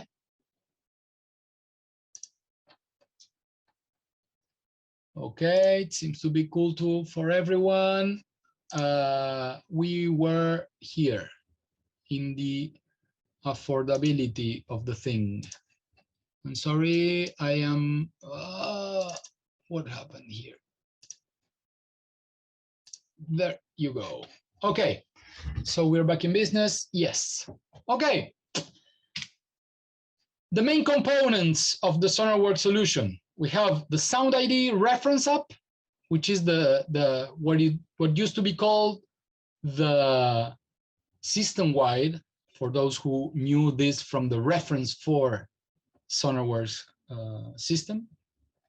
Then we have the SoundID Reference DAW plugin, which comes in audio units, VST, AAX. Okay, so it works in any platform with any DAW. And we have the SoundID Reference app, measure app, that is for making your speaker measurement in your studio. So let's do a quick tour of those parts. So you have the calibration system uses a unique calibration technology that it has an interface that is very simple. It works like a game almost. It's very friendly, okay? Very speedy. You can make, I would say, the measurement of your room in approximately maybe a little less than half an hour, 20-something minutes. If you get practice enough, which no one does because you are not calibrating your studio every day, you are not measuring every day. But if you do happen to do this a lot, you can reduce that time to almost 13 minutes, maybe a little less. That happens to me. But you are making 37 measurements with this application, which will give you very consistent results if you have tried, because of these multi-point measurements and the averaging of this. A lot of people ask, why 37? Why not 10? Why not 50? Well, 37 is where the R in the curve gets stable.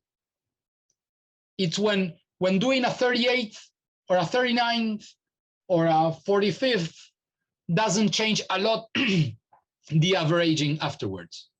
But when doing 1, 2, 3, doing 2 instead of 1 makes 6 dB more of resolution, and doing 4, etc.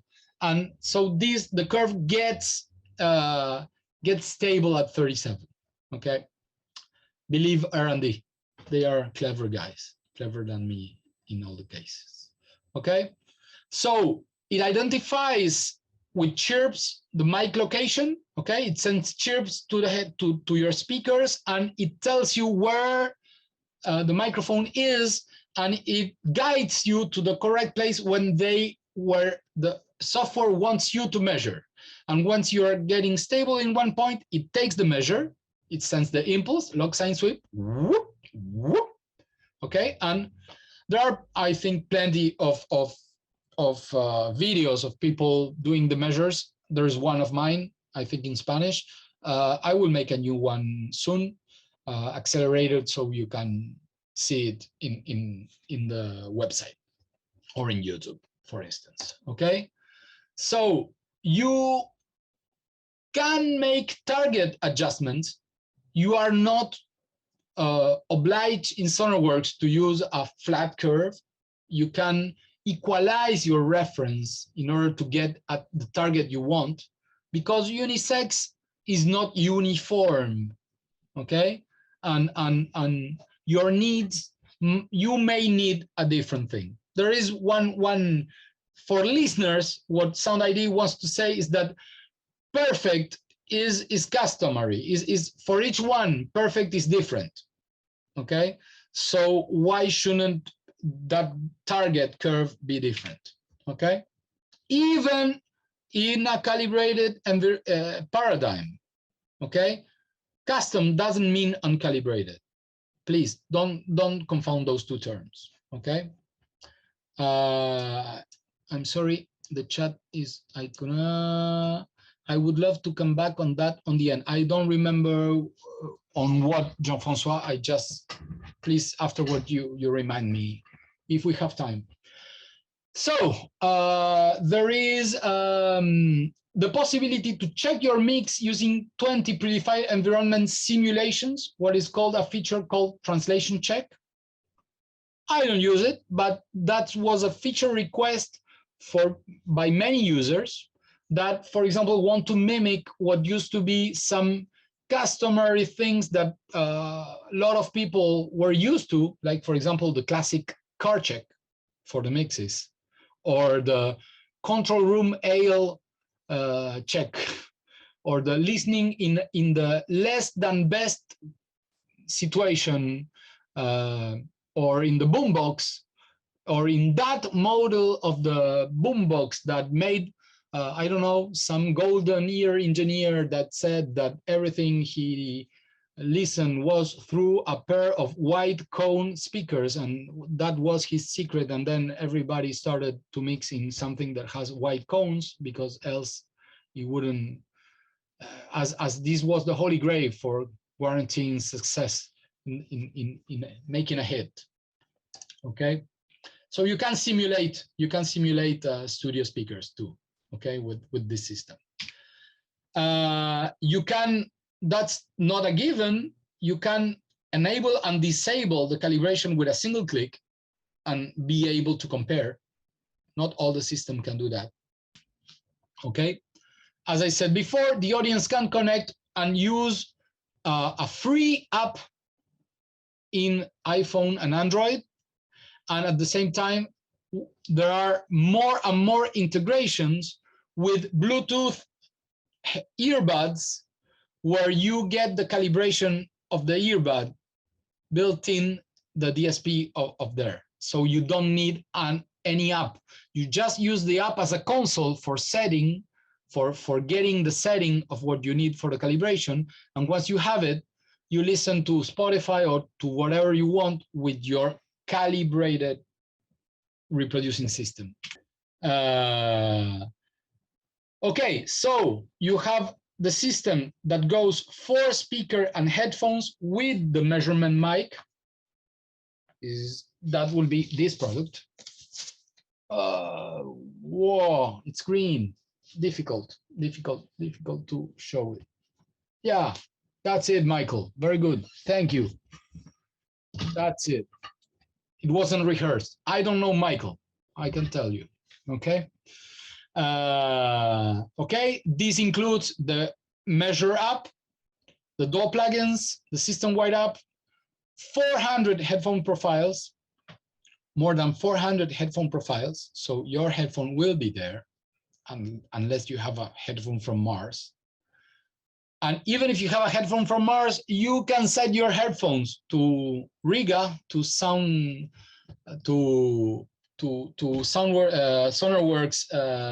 headquarters, and they will measure your pair for you. Okay, it's a service, it has a cost, but you will get the calibration file for your own headphone, okay, with a serial number. Okay, you have also the product just for headphones. If you don't have speakers and you don't need that, you can have this, okay? And you can also buy just the microphone, okay? If you already have the system for without the microphone, you can buy the microphone afterwards if you want it. You can also use other microphones. You don't have to use Sonarworks microphone. It's not Sonarworks business to make business with headphones with microphones. But it wouldn't be a comprehensive solutions if we didn't offer a microphone. So instead of just offering a microphone, we offer a calibrated microphone. Each microphone has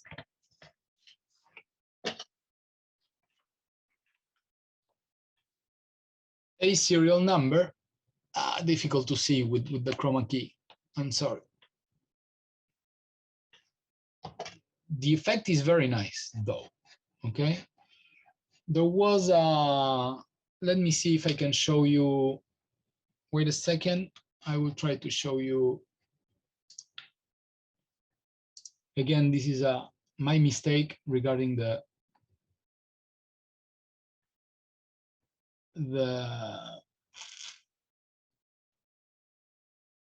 wait a second, sorry.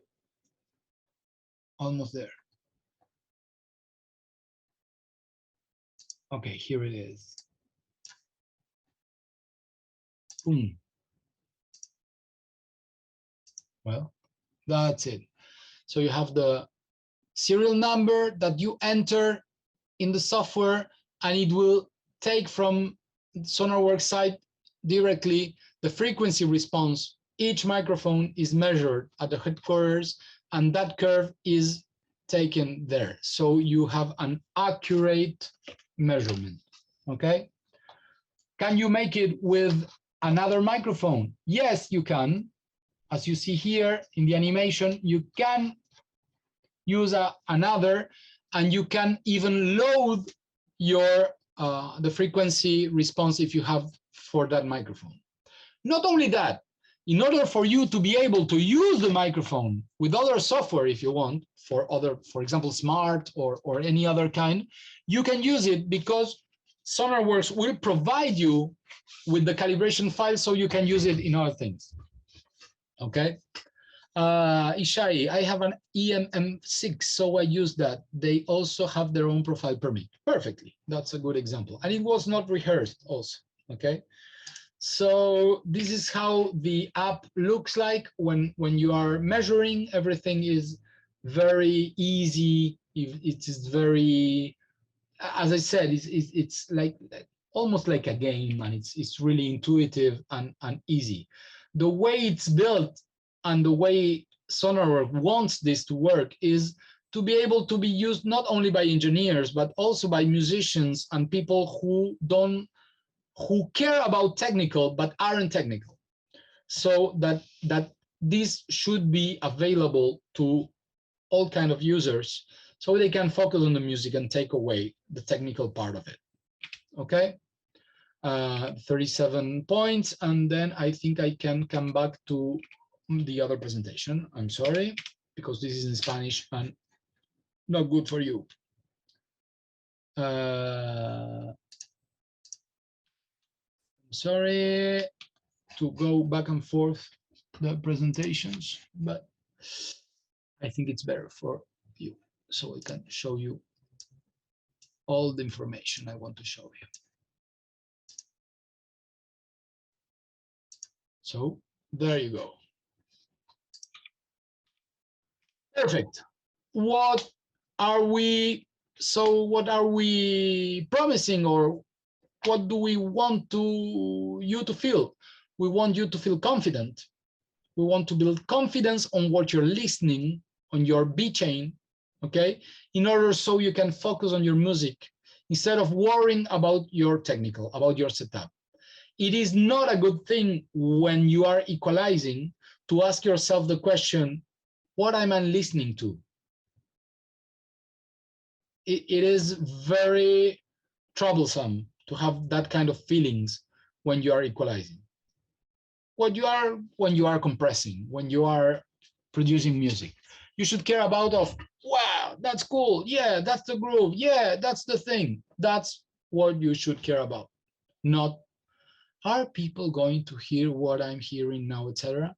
We are making it possible We are not the only ones, but we are good ones in order to help you to all. Can you show how to calibrate headphones? Jerry, PC Audio Labs, that's a very good question.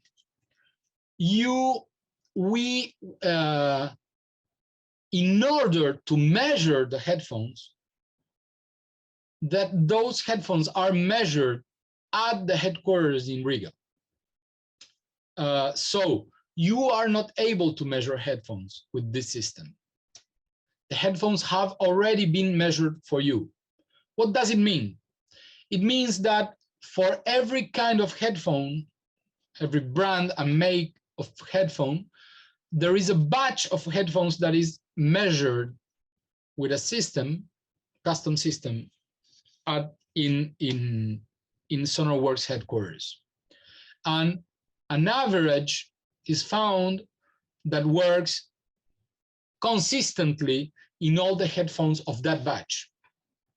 If there is a very difference and inconsistency in the frequency response of those headphones, same in a brand, for example, you may find different profiles for the same model depending on the year of release, for example, in order to be closer to this. It depends on the consistency of the manufacturer in the frequency response they are making, okay? It depends on the options of it, because you have the DT770 that Gavin has, but there are different impedance versions of the same headphone. Those are different headphones with different response curves and different profiles, so you can calibrate the model you have.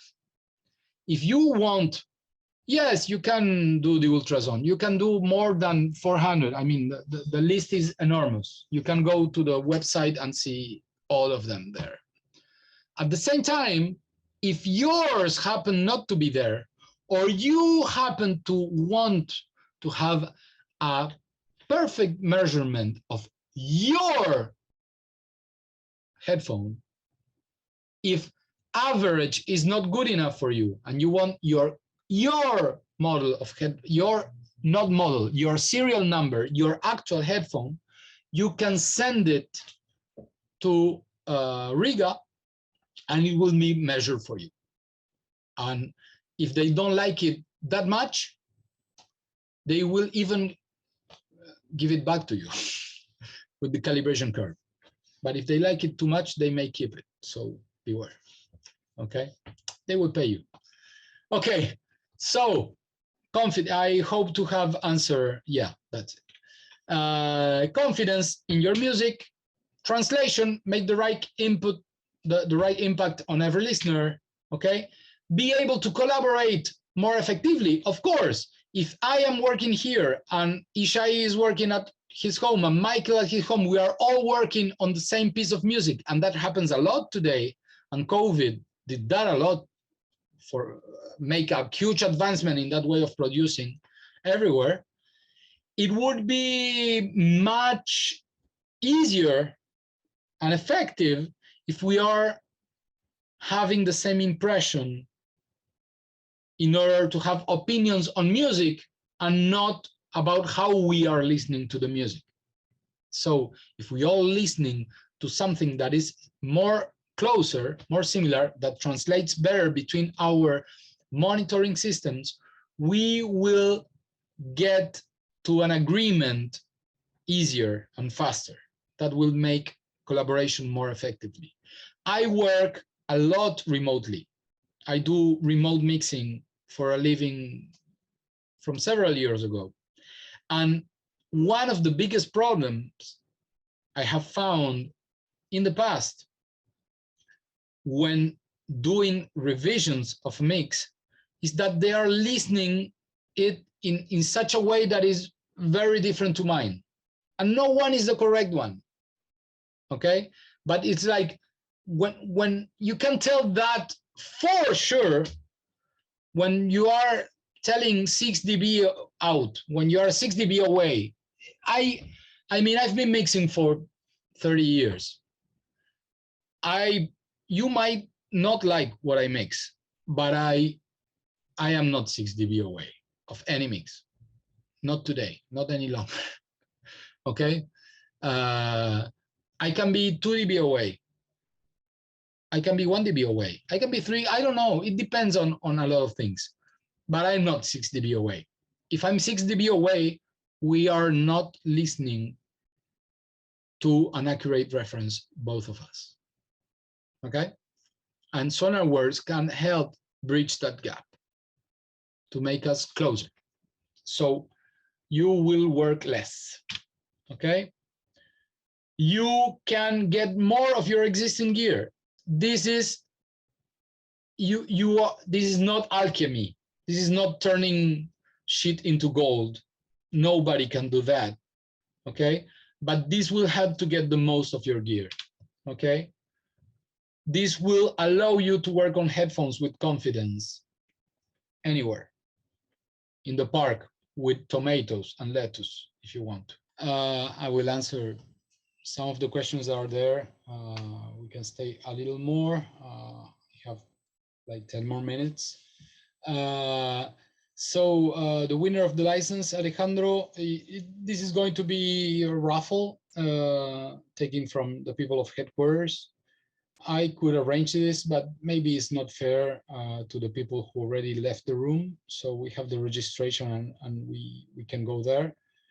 Or I think that would be fair. So there will be 3 people chosen by someone who can do this in a how do you say, unbiased form, because I'm not the guy. I'm very corrupt. I cannot do that. I will give 1 to Brian, 1 to Michael, and 1 to Moshik, and that would be me, but I cannot do it. So quick question. What's a tip for an amateur mixer like myself? Well, the first tip is not a tip. Leopoldo, there's no secret. In order to mix better, you have to listen to music. You have to listen to as many music as you can and develop a good taste and a good ear and have the right tools for making this. And when I say the right tools, is to have a good balance between A chain and B chain. You need A chain in order to do the thing, but you don't need that plugin. You don't need that processor. Mixing, Leopoldo, mixing is like making a trip, going from A to B. It's a journey. You can go by walking, you can go in a bus, you can go in a helicopter, but you will eventually arrive to B, depending on what. You can arrive faster if you get an helicopter, if you know to fly the helicopter. If you do not know how to fly the helicopter, you will crash and you will not get to B. So it's not the super high-tech, mega fancy equalizer that will make you mix better. It's the equalizer you have and you know how to work with that will get you from A to B. Will you have more performance with one with the other? It depends on how you know to use it and the performance of it, okay? But it mostly depends on you. But one thing I am sure, in order to go from A, and I know that because I'm a pilot, actually. In order to go from A to B, you have to steer. You have to choose a bearing that takes you from A to B. In order to have a bearing, to choose a bearing from A to B, you have to know where B is. That is taste. That is having a sonic image of what you want to do.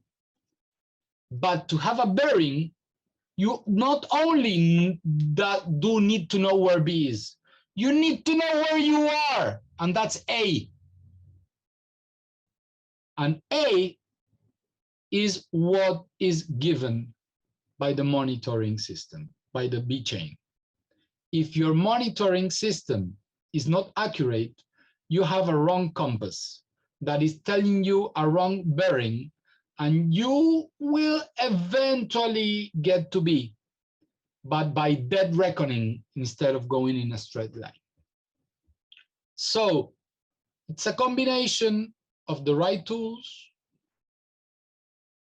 knowledge, and reference. That's what I think is needed. It's a good tip for an amateur mixer. I would have loved to got that advice some 30 years ago. Hope I have fulfilled. In the NED, we do just need to learn our gear and deal with it. Yeah, in the end. Okay. 45, Copenhagen, good night. Yes, or good morning for you. It's almost 1 a.m. here in Montevideo. Okay, I will close the room. Thank you very much for being here from the beginning till the very end. I hope you had a good time.